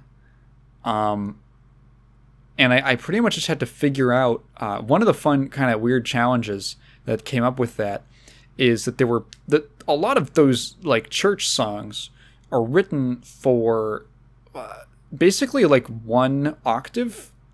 There aren't like low parts and high parts or something. It's just, well, here's the vocal melody and just sing that. But I literally couldn't sing it because it was too high for me. If I could sing it, it wouldn't be comfortably. So like I would just have to figure out essentially like an octave down what the harmony was. And then sometimes, because this was not a very tightly run ship, mind you, she was not a super professional, let's say. We would just show up, and she would like sit us, like we'd get there 10 minutes before church starts, and then I would be seeing this piece of music for the first time, and I would have to figure out pretty much on the fly, like with one run through, what the low part should sound like so that it's not total ass, and that my voice is not destroyed. That was kind of, it was stressful, but in kind of a fun way. It's like a mistakes and a miracle sort of situation.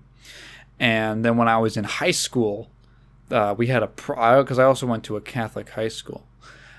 We had a praise band, which is what plays during the school masses. And they had an opening, and I was like, you know what, singing's fun. I like doing singing. So I went and I signed up for it, and it was actually great. It was really fun. There was the moderator of that he was like the librarian at our school, or the head librarian, I think specifically, and he was awesome. Like he and I got like super super tight, and he was also the head of the creative writing club because I was super into creative writing. I wrote like 3 books in high school. And then so that was really cool. And then I did a bunch of singing when I was in high school, again with like no vocal training. I did have a music background, like I played music for a bunch of years, but was like seven. I started in like the 4th grade, and I kind of dropped music honestly after I graduated. But that was a good like 7, 8 years of. I played the trumpet. I was a trumpet player, a trumpeteer. Hey, Prox, you back? Yeah, I had to take daily medication shit. So. Okay. I've been talking about how I sang in school, in like choir stuff. Wow, yeah. If I was in a band, I don't have vocal training or anything. If I was in a band, I would want to be the bassist and the singer, probably. I would want to try out singing. I would get a teacher for that. I would not try to do that on my own because I'm very aware that you can damage your voice. My proof of that is Max. Like Mama Max, he's damaged his voice in the past, so... I never did, which is kind of surprising because I had 0 vocal training and I sang stuff that was probably way out of my league. But I'm fine. I'm good. I know there's so many vocal techniques. It's insane. Like it is so complicated. Like vibrato and like vocal fry and like all these fucking terms I've never heard of until like just about a month ago when I started looking at like vocal opera singer. Like there's this opera singer woman who's really nice who she's like a YouTuber. She makes videos where she reviews songs and the singer's vocal techniques, and one of them was on Typo Negative. I think my dad watches that channel. Yeah, she's really, really knowledgeable, and she absolutely loves Peter Steele's voice. It's so funny. She looks like she's like mesmerized. Like this is what he wanted to do with, 2 women at the time. Like, oh man, I'm manly and I sound so manly, but also I have feelings. Am I good enough for you? Type shit, anyway. And it worked. Dude, Peter Steele is a man. God damn. Would you? Would you? See, I've thought of like, I've made a joke in the past. Is this even, like, I'm just going to say it anyway, whatever. I think I've said this to you before, but that I wish I was gay. You've never said that to me before, but that is pretty funny. Really? I wish I was, but I genuinely am not attracted to, like, any man. Like, yeah, it's not a choice. It's not your choice. It's mine. You're gay now. Take off your clothes. Yeah, that's, See, I've heard that debate before, and I don't think it's as simple as is it choice or is it gene level related. I think it could be both. Like, I honestly, genuinely think it's probably some mixture of the two. Like, there's some events in your life that can make you rethink who you want to be with. And I don't think that's very controversial. I don't know. Like, you learn something new about someone or, like, something, and I don't know, it just changes things. Or... I don't know, but my case, it's just like, yeah, just whatever. I've had all like the straight meme experiences and just not really attracted to dudes that way. But you wish you were? I wish I was, yes. I completely stand by that statement 100% because I feel like bros, man, they're just so easy to understand. Like, I feel like I can vibe with them so well. We are like on the same wavelength, and it feels like it'd be easy. Like it'd be really easy to be with like a very cool dude when you're a dude. Like, yeah, it's just I don't know how to explain it any other way. It just feels so natural. It's just dudes are gross. That's all really there is to the bad part. I mean, it's just it's true, dude. Like, I don't know. Thought about dating like a femboy. No. They are equally as gross, probably. Dudes are just gross. Okay. God, there's probably a solution out there for you. I don't know. I don't think there's any kind of like psychoactive therapy I can get that can turn me. I didn't mean like that. I didn't mean like fucking rewiring your brain. You made that weird, dude. You're getting weird. I thought that's what you were insinuating. No. As a joke. I thought you were saying like a crazy joke. I was talking about like certain like type, I don't know, types of people you could look for. Or, I don't know, but not like that. I don't think you have to change anything about yourself necessarily on like a literal brainwave level. The fuck? Why'd you jump to that? That's so funny. Some kind of mad scientist. Yeah. You should look into that, the CIA gay bomb. What the fuck is that? You never heard of that? I'm gonna look this up right now. What is the CIA gay bomb? Yeah, like this was a real thing. It might have not. Yeah, it might have not. Okay, it wasn't the CIA, but it was the U.S. Air Force. What the fuck? The theories involve discharging sex pheromones over enemy forces in order to make them sexually attracted to each other. Dude, they have too much time and money. The whole I swear idea to was God. that in the 70s they found out about gay people, and they were like, wait, all these weak, effeminate men, which is what all gay men are, who just want to fuck each other all the time and literally can't control themselves. If we could make the enemy do that, we could win every battle because they'd be too busy sucking dick to fight war. This is too gay to wage war. Oh my god, man. And yeah, it didn't work. It's literally the fucking being gay isn't your choice, it's mine. It's literally. Oh, dude, I honestly, what's funny though, what's really funny, like this, back then there was so much like anti-gay, I mean there still kind of is some a little like here and there, it's kind of stupid. Oh, I mean, well, it's not kind of, it is fucking absolutely like stupid as fuck. But some of the gayest people I know of have been like politicians who have voted against gays, like, and gay rights. Oh, because they're just super closeted and they hate. Yeah, dude. They hate themselves. They say the most anti-gay shit, and then they go home and they're like sucking They dicks. go home to their husband. Like, straight up. Go home and sucking dick. As the image, I'm just imagining like the guy coming home, like taking his jacket off. He's like, time to suck some dick. Yeah, baby. It's like lighting up a smoke. Except it's a different thing in your mouth. Oh, Tom, I was so exhausted at the meeting today about the gay rights stuff. You know, hold me, Tom. We're never gonna get married, dude.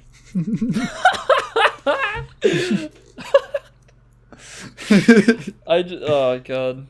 It's so funny, but, like, I can't He doesn't want to get married. That's his whole thing. He doesn't want to get tied down. That's why he's voting against it. Oh, big brain.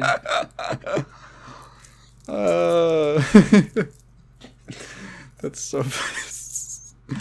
Hang on, I'm reading this article on Wikipedia. No well-controlled scientific studies have ever been published suggesting the possibility of pheromones causing rapid behavioral changes in humans. I wonder why. Some body spray advertisers claim that their products contain human sexual pheromones, which act as an aphrodisiac.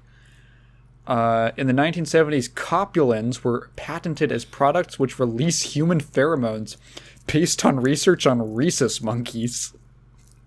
Subsequently, androstenone, axillary sweat, and vom odors have been claimed to act as... Wait, I read this... Where was this? Oh, yeah. So body odor remote engineering involving compounds found in halitosis and hyperhidrosis was another possibility discussed. It appears that a, quote, and these are all real things, heavy sweating bomb, flatulence bomb, and halitosis bomb, which is bad breath, were also considered by a committee at the time. The plan was to make an enemy so smelly they could quite literally be sniffed out of hiding. Wow. And there's a big citation needed. After it, the plan was to make an enemy so smelly. Oh, dude, what's that stink? What the fuck? I love this shit. On the next one, Wright Laboratory won the satiric 2007 IG Nobel Peace Prize for instigating research and development on a chemical weapon, the so-called gay bomb poof bomb, that will make enemy soldiers become sexually irresistible to each other. Great. That's so great. See also misattribution of arousal.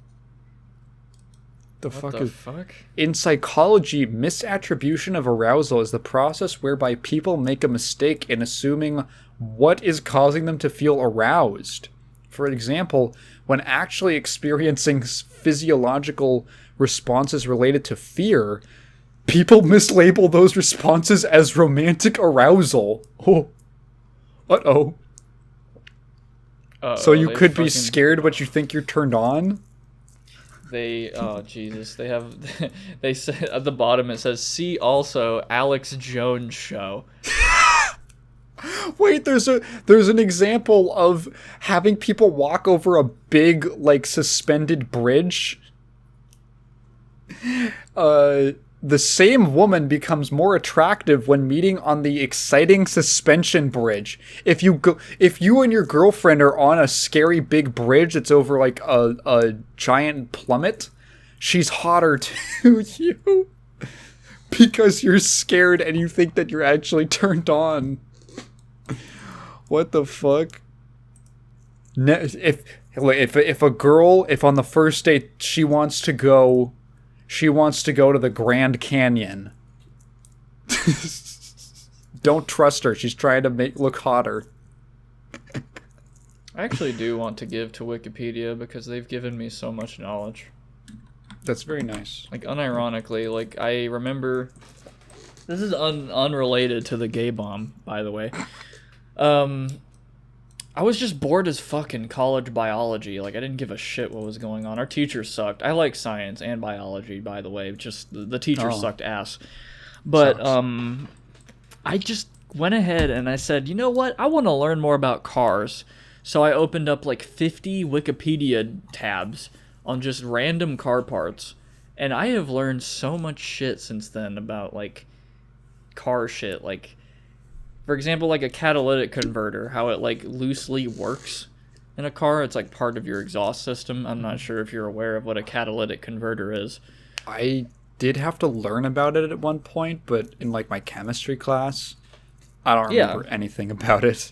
It's just a chemical. It basically is a part of an exhaust system that creates, from what I understand, a chemical reaction that releases less CO2 into the air by the time it gets down to the muffler at the end. But that could not be like totally scientifically correct, but functionally as an engineer, that's what I know it as. But yeah, maybe you know about it because they get stolen.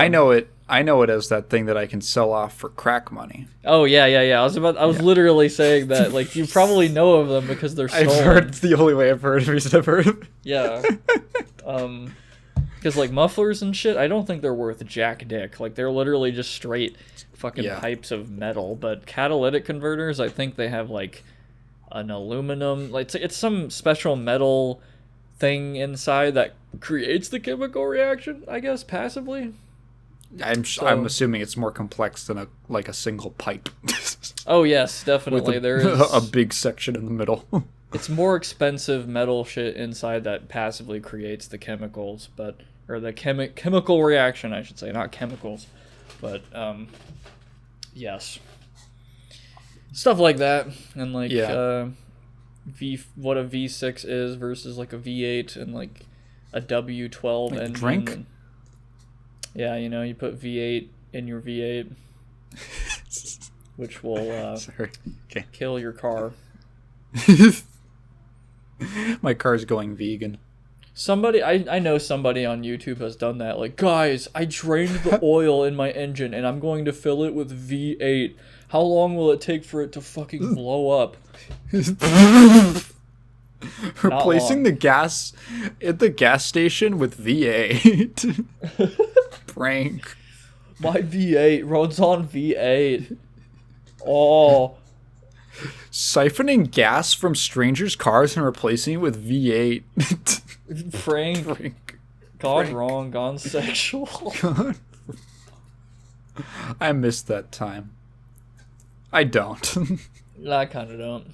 I mean, it was pre-COVID, so. Holy shit. Do you remember? You can't just say it was pre-COVID and be like, yeah, I'll take it. Yeah, I guess pre-COVID was, So really was like the shitty school Holocaust. Oh yeah, man. Pretty much most of history was pre-COVID. Just looking, yeah, most of it, yeah. But imagine looking at like the fucking Armenian genocide and going, yeah, but it was not a mask in sight. Just people living in the moment. Yeah, that's what World War II is. People living. People dying in the moment. Yeah, man.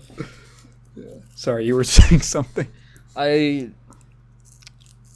No, I don't remember, but yeah, like Okay. people say they miss old YouTube, but like I kind of don't. Honestly, yeah. It's meh. There's things that I liked more and less. But, definitely. Like 2016 was, I don't know, it was kind of goofy drama that's gotten blown up into like god tier legendary proportions now. Like the commentary community just won't so let fucking it go. stupid. I think it was big because I was like 13. Yeah, I think that's why it would seem like the biggest thing in the world. Yeah, I was much younger. Yeah, I remember like, I don't know. I that's a thing I'm seeing. I feel like I'm seeing recurringly is people who were nostalgic for something, but really they just want to be young again. Yeah, It was just a better time in their life in general, and like they associate that's what a lot of nostalgia is or ends up being. definitely. And I don't know. I kind of don't want to be young again because I was missing so much critical information, and I couldn't afford anything. Yeah. And Yeah. yeah, there's a lot of really shit things about being young. You just kind of have to do what your parents say, and there's like nothing you can do about it. It's like, Yeah. I don't think I would go back to being a child same. if I had the Sucks. option. I'm much happier with my current situation than the way that I grew up. Yeah, same. Yeah. Hey, unrelated, but I was just reminded of this because of the animal testing thing from the Gay Bomb article. And I was thinking about the whole wolf, like alpha male psychology thing. And I feel like it's pretty well known at this point that all that stuff was just made up, and the guy admitted that it was a poorly done study, and the wolves he thought were the alphas of the pack were actually like the parents of all the other wolves. And he just completely missed the mark. Like, that's all pretty well known. But here's what really like confuses me about that whole thing. The whole alpha beta male thing is, okay, well, let's say it is real. Let's say that, like, okay, the wolf alpha beta thing was true. Why then would you apply wolf social habits to human beings in any kind of like serious way? Like, you think it's actual, like it even remotely compares? Is it because you just like wolves? Yeah, is it because you're Like, furry? like why? Yeah, like why no other animal? Like lions, like male lions are kind of like stay-at-home dads basically. The lionesses go out and they hunt the food. But you never see any of these guys bringing up lions, even though lions are a gigantic, powerful, deadly animal. Dude, it's a, oh god, I feel like it's like a midlife crisis dad thing that's like, I'm the wolf in the midst of the sheep. Yeah, I feel like that's totally Sheeple. part of it. It's like you need things to make sense. You're all sheeple. I'm not influenced by anything, by like politics. Even though this nothing about it adds up. It solves the one problem you have, which is that things don't make sense. Oh my god, why don't women like me? It's because I've been a beta male. That's got to be what it is. Thank you for giving me the answer. And you just leap because you're so emotionally desperate for an answer. And then you get the answer, and then you're like, oh, this is it. Now this is my whole deal. Completely, like, you don't think critically at all. Like, wait, why the fuck would wolves have anything to do with human social order? Maybe I just smell bad. Like, maybe I'm just a Did I just get hit with the sweat bomb from the army? Yeah, I just smell bad. Maybe I'm a dickhead. Maybe my approach is creepy. Yeah. Or maybe hey, I shouldn't ask out waitresses. Here's the other thing about like dating that I feel like is actually like the actual hard thing about it that I've kind of realized is that for a lot of people, especially if you're doing something like online dating, it's just kind of fucking random. Mm-hmm. It's kind of just a scattershot. Like, imagine all the people you've interacted with who are like women. Yeah. How many of them are you actually like, would you want to date and that you're attracted to in that way? You don't have to answer that. Like, I get your point though. Like, yeah, it's very little, pretty much. Yeah. Like, so now imagine just some random person comes up to you or some random woman, and they're like, "Hey, would you want to go out?" And like, well, maybe I guess I get that the situations are different. If you're super desperate, that's probably awesome to you. But women get that shit all the time, so it's like, I don't know. It's probably not super accurate, but it's like maybe you're just not attracted to someone for whatever reason.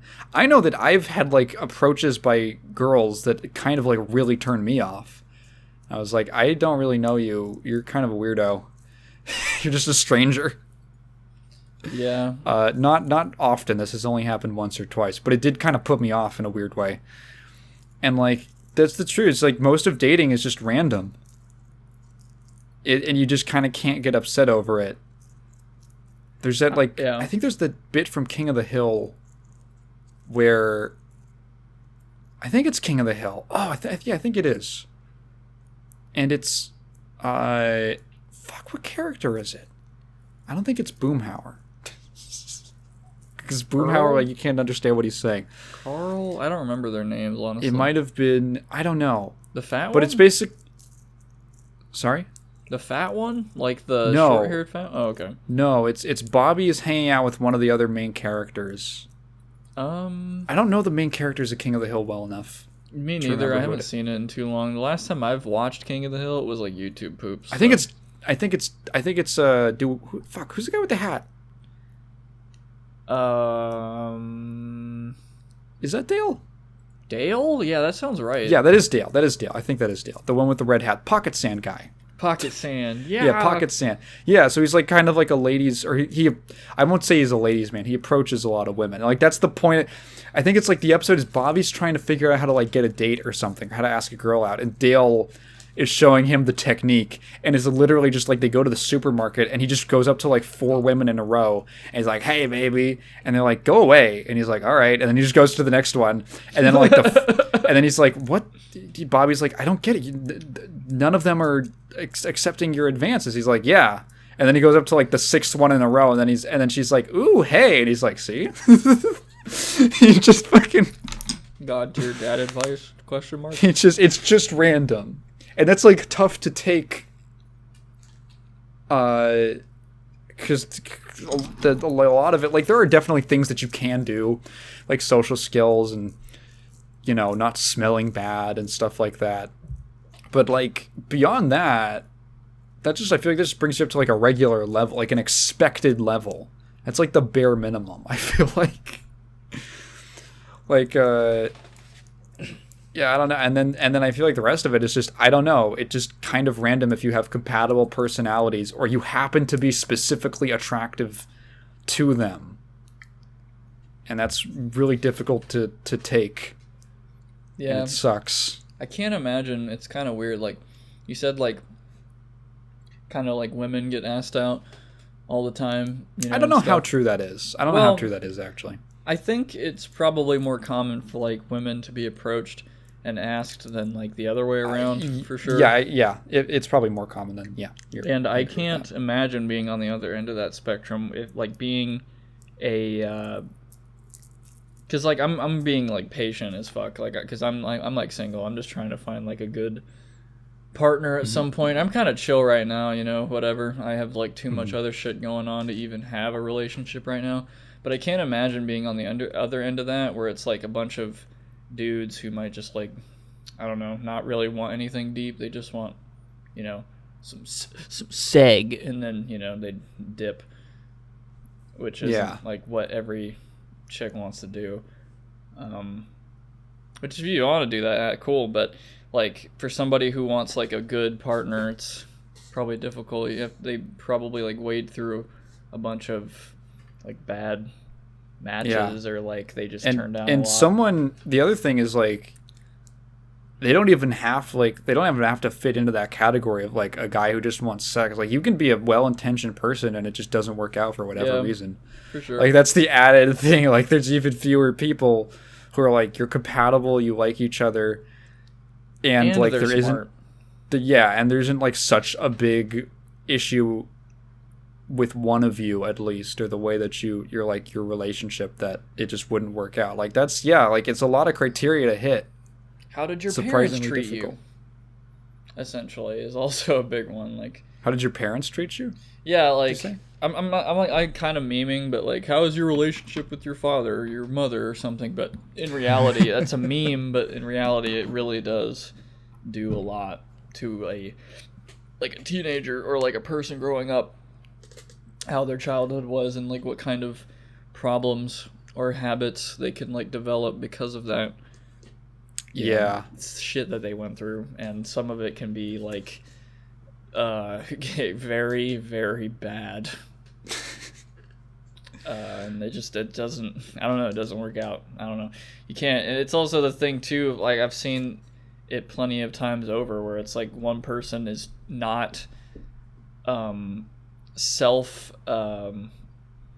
don't like have enough like self-respect, I guess.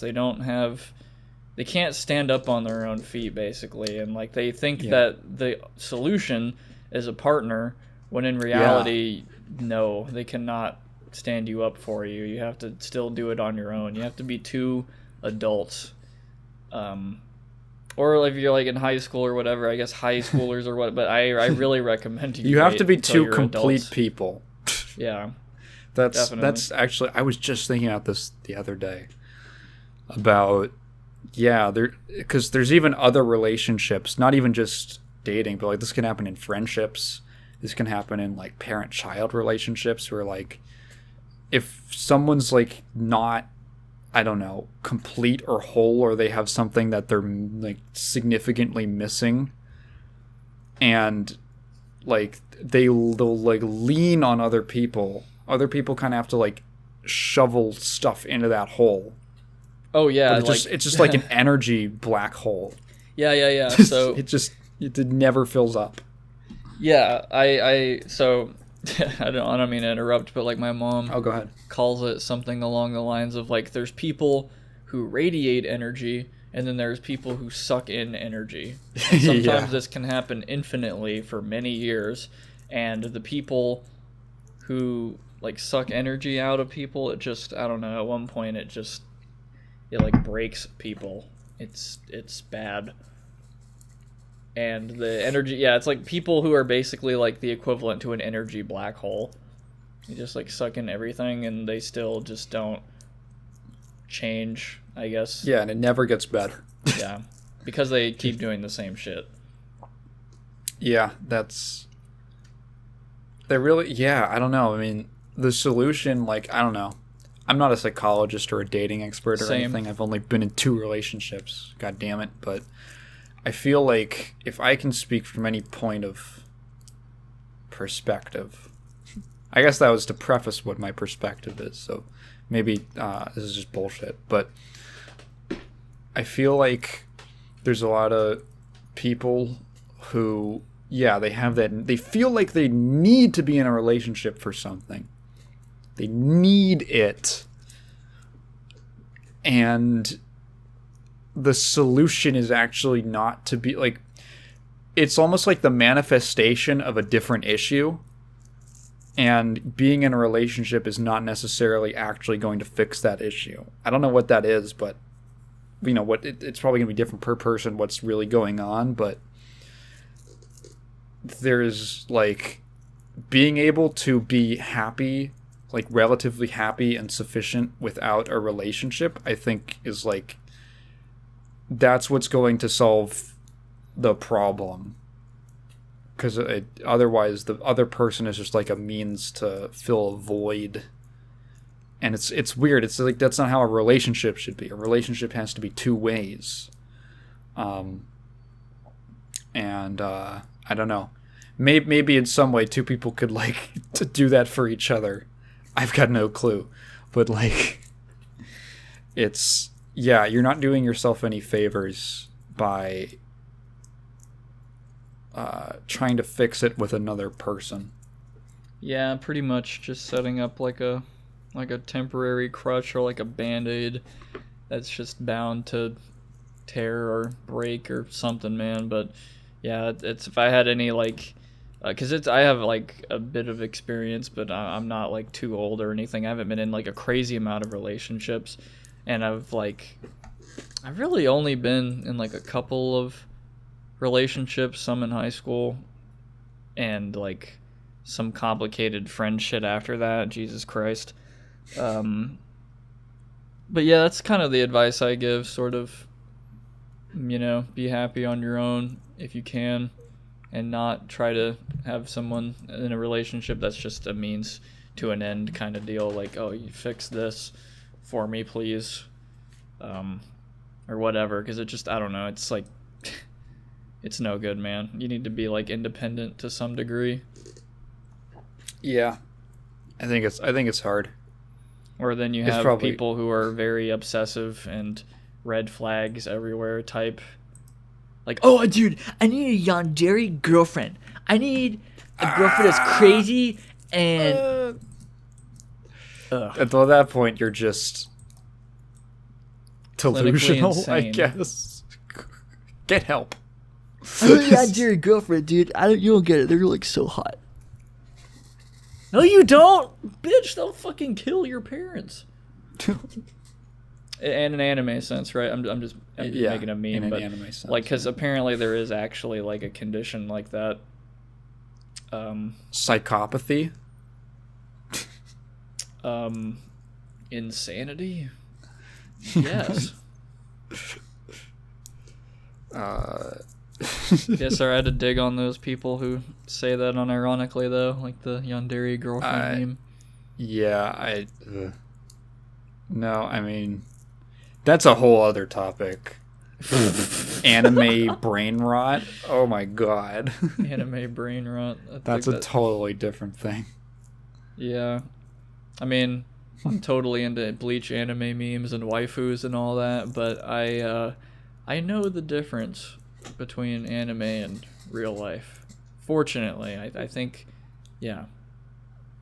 Yeah, I don't know, man. I've disengaged with anime so much in the last few years. Kind of same. I think part of it is that I realize that, like, there's a lot of cool stuff in anime, like a lot of cool, works of art and stuff like that. But I realized, like, wait, this is just one country's, specifically like one medium of one country's cultural output in the entire world. And I kind of like got some perspective on it, just like that's like a very limited, I don't know, it's a very limited scope. Yeah, it's and I thought it was weird how people, they talk about it as if it's like, I don't know, people talk about anime as if it's almost this like, as if the world is much smaller than it actually is. It's like there's a couple other things, there's stuff from America, and then there's anime. Yeah, like what? And it's, I don't know, it's very strange. It's like a very, I think what I found kind of off-putting about the anime community at large is how insular, like weirdly insular and narrow it is. Like a lot of these people don't really engage with stuff from countries that are not Japan, and sometimes like the US or some random stuff from whatever maybe country they're from or something like that. And I just found it weird. Also, the complete fucking lack of standards that anime fans have. Holy shit. I know people. I'm not going to call them out by name, but I would say it to their face. I'm definitely not going to call them out by name because this is a podcast that's going on the internet. But I would say this to their face. And they just watch shit because it's an anime. And it's like, there's other things, right? There's like others. I get like, oh, I'm curious. I'm getting into this medium. I want to see other stuff in it. Like, oh, I'm getting really into stuff from this one culture. But there's people who are like, they know what anime is. They're like well into it. And then they still, not even just like out of curiosity. Like when I was getting into anime, I watched a bunch of random weird stuff because I just wanted to like expose myself to more of it and to see what was going on. But like, once had been watching for like 3-4 years, I was like, why the fuck would I ever want to watch some bullshit isekai of the month anime? Like, what is the fucking value? It's such a waste of time. And there's people who are like, no, you gotta keep up with the conversation, dude. Like, you gotta be on the threads talking about the latest episode. I'm like, what the fuck? You could be playing Deus Ex from 2000. Yeah, you could be playing Enter the Matrix. You could be playing You could be doing anything else with your time that's actually good for this weird sense of community on a message board. Well, Enter the Matrix is arguable, but I know what you mean. Yeah, look at good shit. Just be like, that was the other. I felt like there's so many anime that comes out literally every season, and then there's like 4 good shows. But there's like 30 total.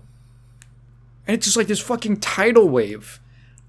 Yeah, it definitely feels like classic rock sometimes, where it's like, yeah, this is a good few classic rock songs.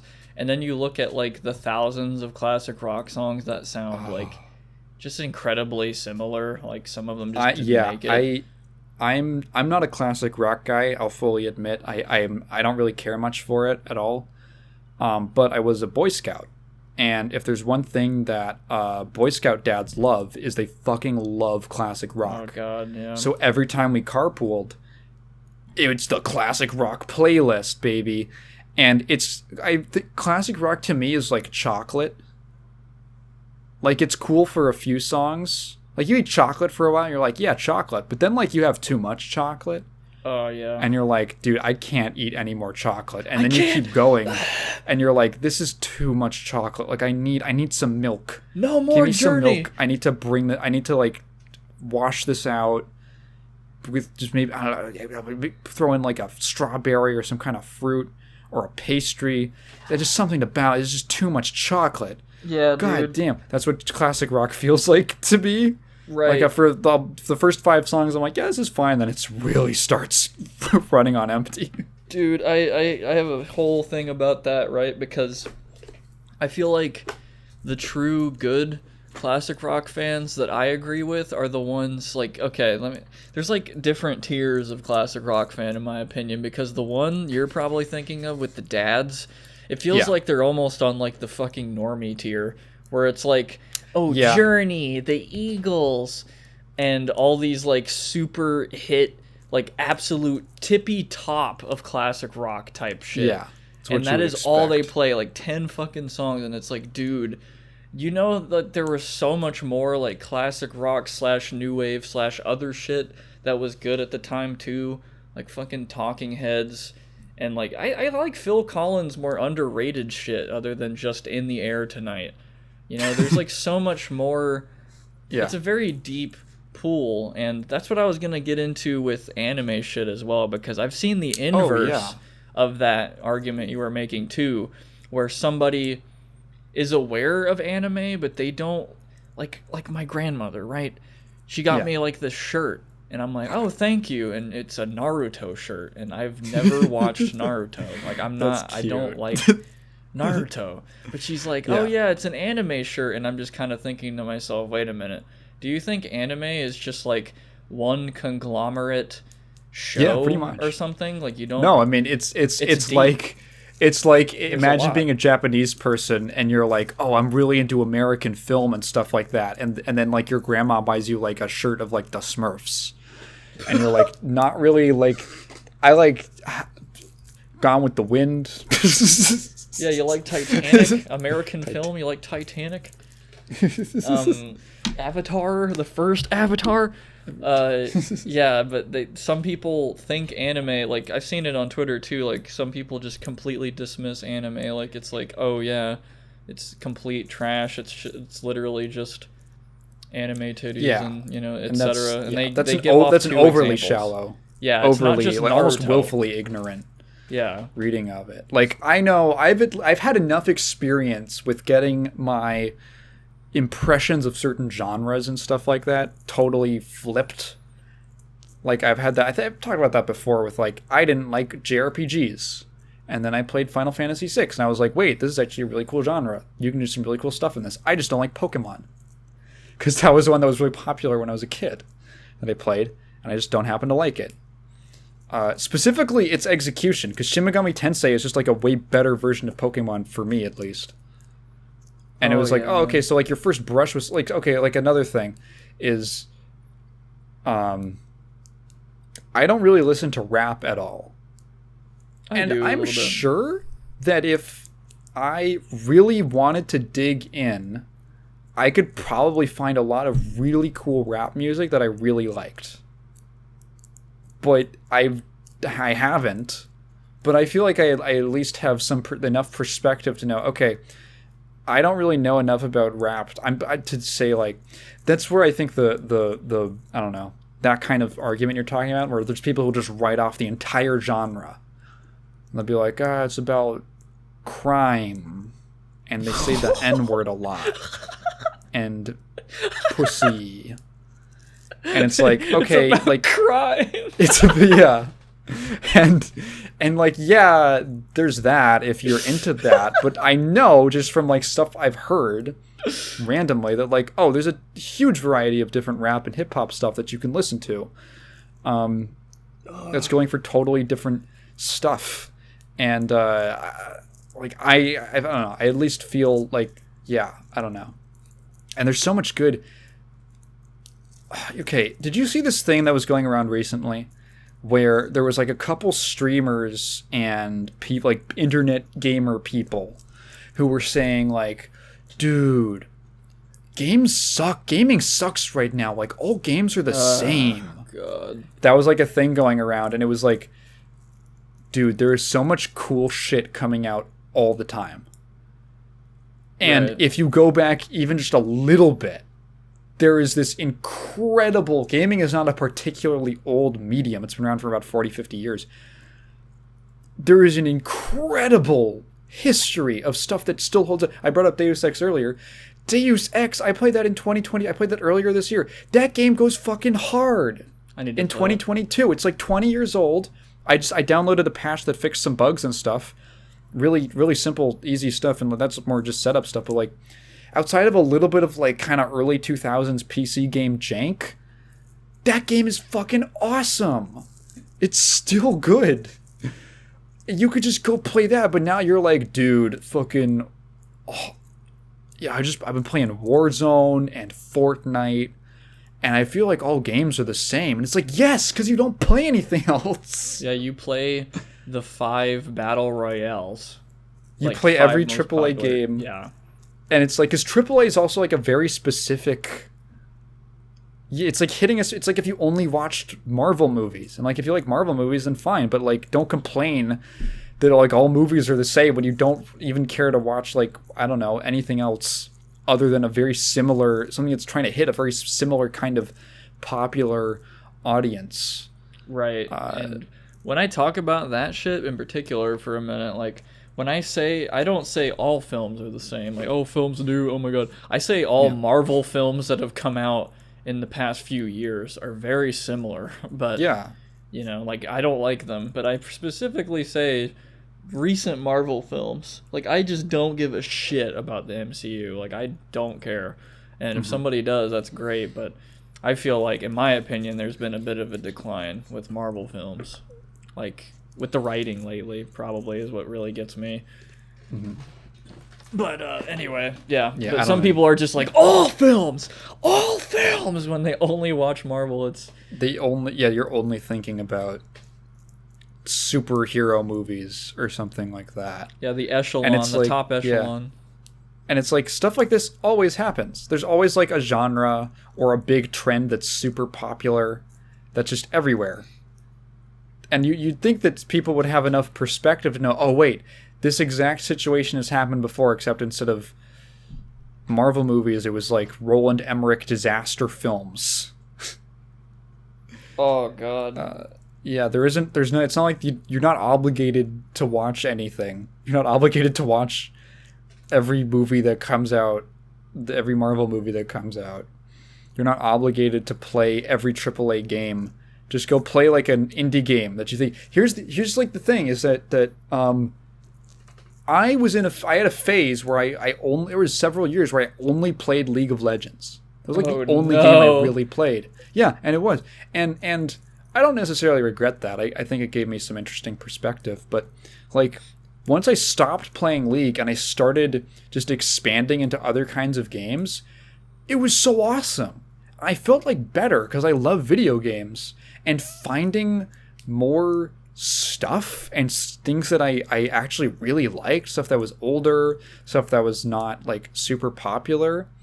And I'm like, whoa, I feel like I have such a deeper appreciation and understanding of this medium that I love. And it actually like made my life better to expand my horizons with what kinds of media I was consuming. And like that's like great. Like you owe it to yourself if you care about a medium to if you're just a guy who like you pick up like a AAA game every like 2-3 months and whatever, and you don't really care, whatever, that's what you do. But if you like if you're really into games, you're doing a disservice to yourself by having such a narrow range of things that you play. There's so much good shit out there. There's so much that's like coming out all the time. That new Vampires DLC, Survivors DLC goes hard. Yeah, it's like $2 too, or $3 or something on Steam. It's really good. Sorry, I just wanted to slip that. Oh yeah, I got you. Yeah, no. Yeah, it's I don't know. It's frustrating. I think we were talking about anime. Yeah, anime. LOL. But yeah, it's very annoying when people do it. I think that's like a typical internet meme. Like, it kind of, well, it's not the same, but I'm a bit into firearms, as you know. I kind of, they're cool, they're practical, whatever. Like it's. Yeah, you like killing people? Yeah, dude, that's exactly why. That's why you buy I them. own firearms. That's the only reason, just to kill people. No, but self-defense and stuff and all that. But anyway, like there's people who like not only have a narrow range of thought, but have like this like stupidly specific, dumb, like 0.01% of thought kind of mentality, and I'll explain that. Like for example, owning a shotgun is like, hell yeah, dude. For home defense, generally, that's pretty epic. That could be pretty cool and useful, and it's great in those epic zombie survival games, bro. But generally, that's like a pretty good general, thing to have for like home defense and all that, whatever. And there's this one tweet I saw. Sorry, yeah. Oh, what was that?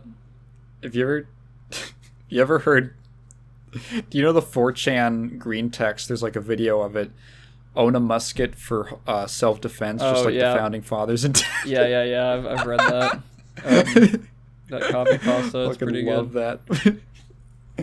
What a great. Sorry, go on. It's a great copy pasta. It's really good. Yeah, it just says the father. Yeah. Own a musket at the cannon fire the grape shot down the stairs. pulverize the person. Yeah. But anyway, the whole point is what the train of thought I'm trying to kind of explain here is like, okay, cool, shotgun for general home defense. But then there's this one motherfucker that I saw like on Twitter, like, you know, someone's just showing off their home defense shotgun, and that shotgun happened to have like belt loops on it, so you can like, there's like a belt loop on the receiver, so if you need to reload, you can take out the shells, the 12 gauge shotgun shells, and just put it in the gun and reload it fast. But then there's this one guy that's like, are you gonna put slugs in it? And the person said, no, why would I do that? Because slugs are like very bad for home defense generally. It'll literally go through every wall in your house, and yeah, you don't really want to do that generally, and it's one ball instead of like a spread shot for more probability of hitting something. Anyway, the person said, no, I won't. And they said, come on, are you thinking of hitting a target behind 2 walls and a fridge?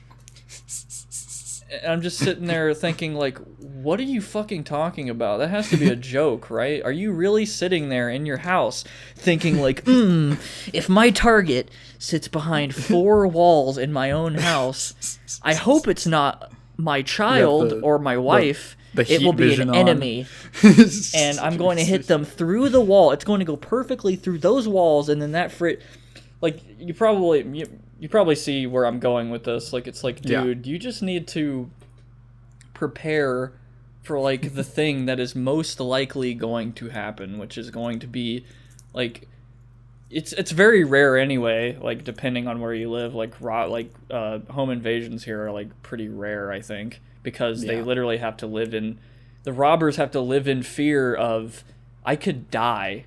I could literally be killed legally if I break into this guy's house, which I'm not talking about like the validity of the law with that. That's just how it is. But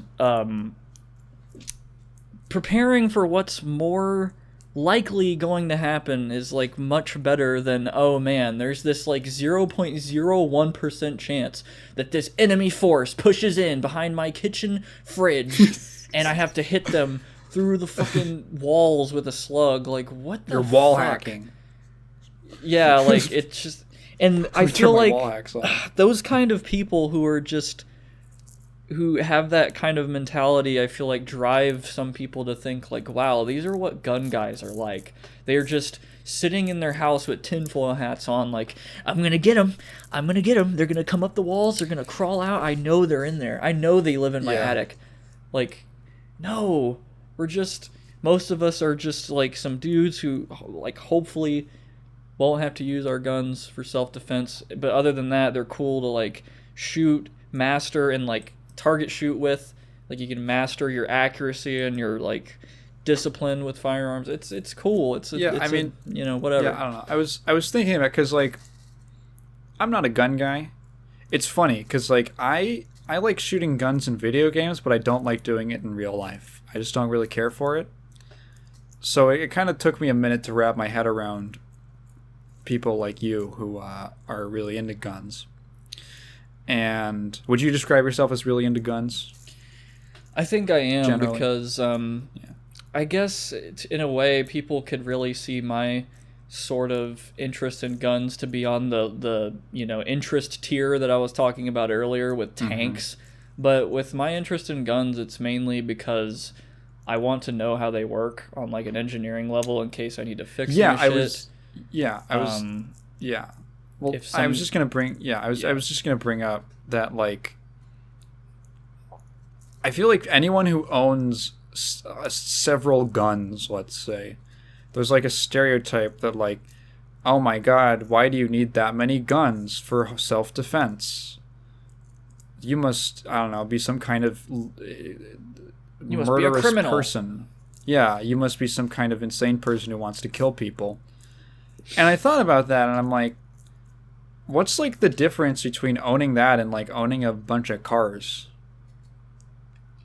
Like, you can just be interested in a thing and want to own a lot of the thing.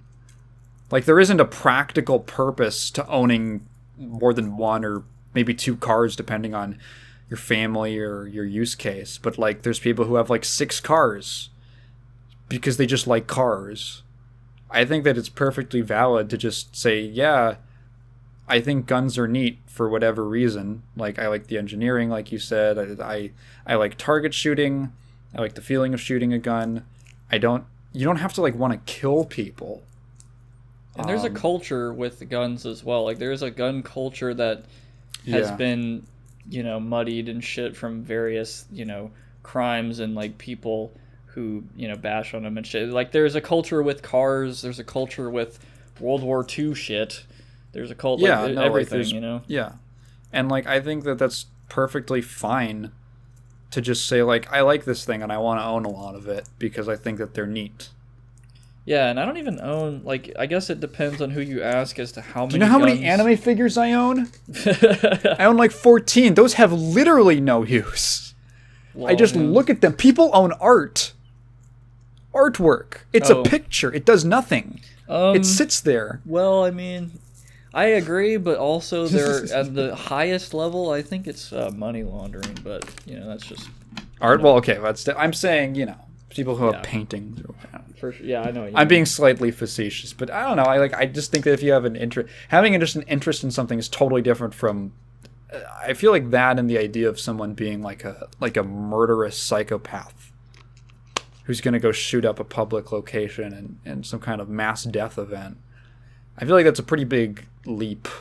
Oh yeah, that is two totally different planets. Like I feel like, and it's I don't know. It's just I mean I have my own opinions on that, and I think it more so boils down to, unfortunately, there's like fucking people with a lot of problems, and society has a lot of problems. The system we live in the United States has quite a few interesting problems, and sometimes somebody like gets to that point of like, man, I need to hurt someone, or I need to hurt someone for a gain, or I need to hurt someone to make a statement, and they would probably do that with a knife or just any tool they can, and I feel like it'd be great if they decided to do that with a gun, that there would be somebody else there with a gun as well to stop them, perhaps. And because bringing a knife to a gunfight is a very bad idea, I think, always. And, anyway, just... Yeah, we need security. I feel like that's a totally different thing. Yeah.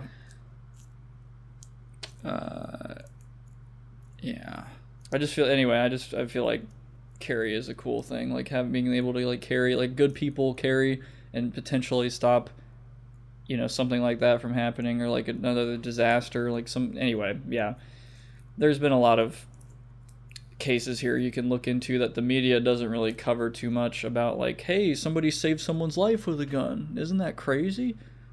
I didn't know they could do that. I thought they just kill people all the time.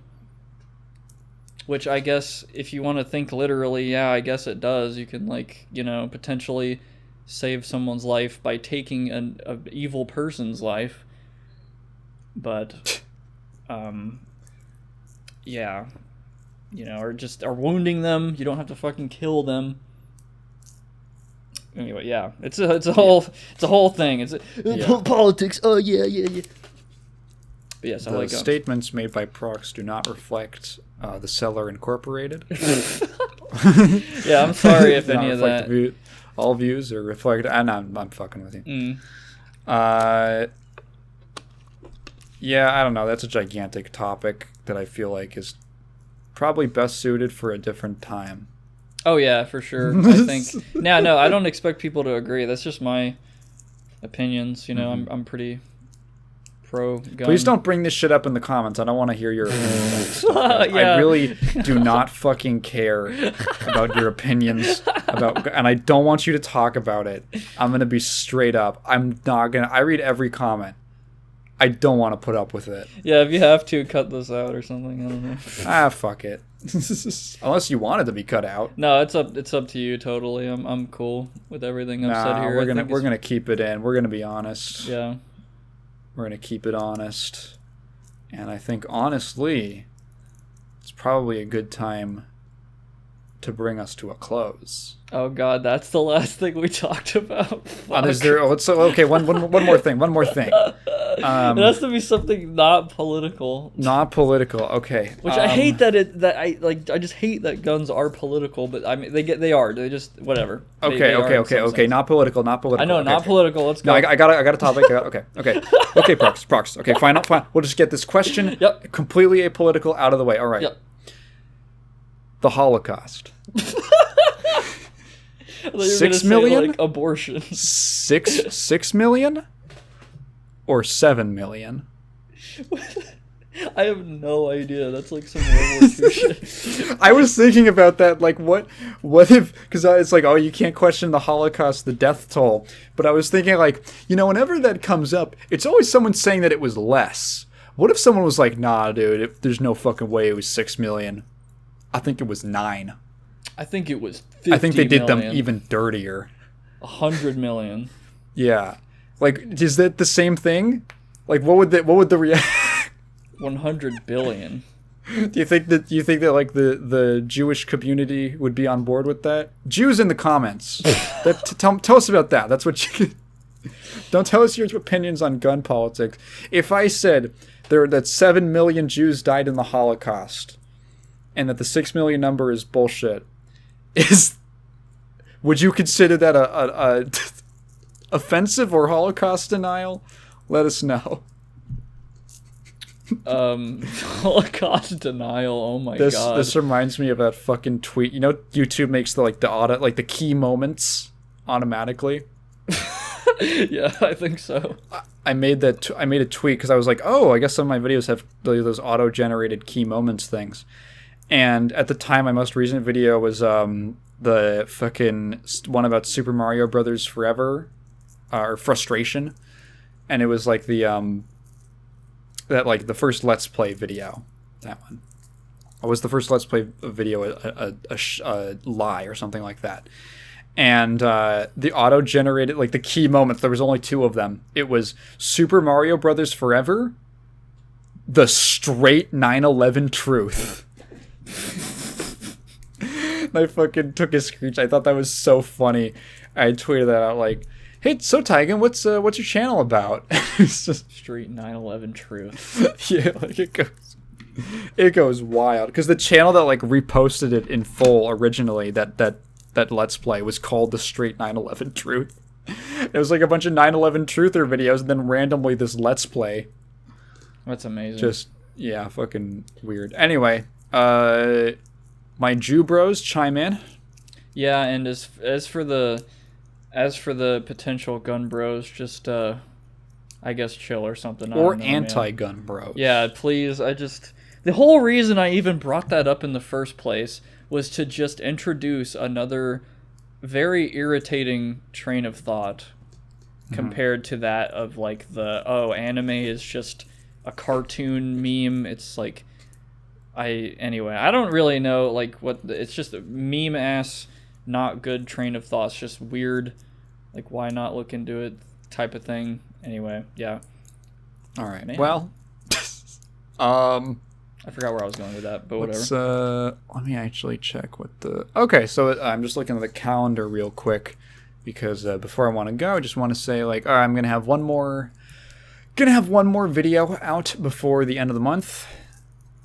And it's just going to be a short one. I want to do something kind of a little more less intensive than the last one. So a small scale video. 4 hours. We're going to have one. Oh my God! Technically the next Sunday is Christmas itself. Yes. So I might record the podcast at a weird time. Yeah. Nothing else to really say. I won't be able to say. Later before New Year. I'm doing the New Year's thing where I'm gonna do a live stream counting down because it's also my birthday. Yeah, happy early birthday. Yeah. So look forward to that. Look forward to one more video before the end of the month. I think it's gonna be really fun. And if you've been listening this far, thank you for listening to us ramble. If you have any questions, leave them down in the comments below, and I will definitely get to them next time. But please leave them in the form of a question because I'm not just gonna read your thoughts out loud.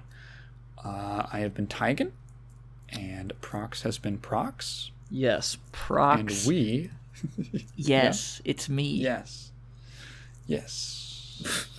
And Prox rocks. And Whoa. Prox Cox rocks. Prox. Yeah, man, that's my tag on YouTube. Yeah. Prox is freaky. Prox is for real. Bye.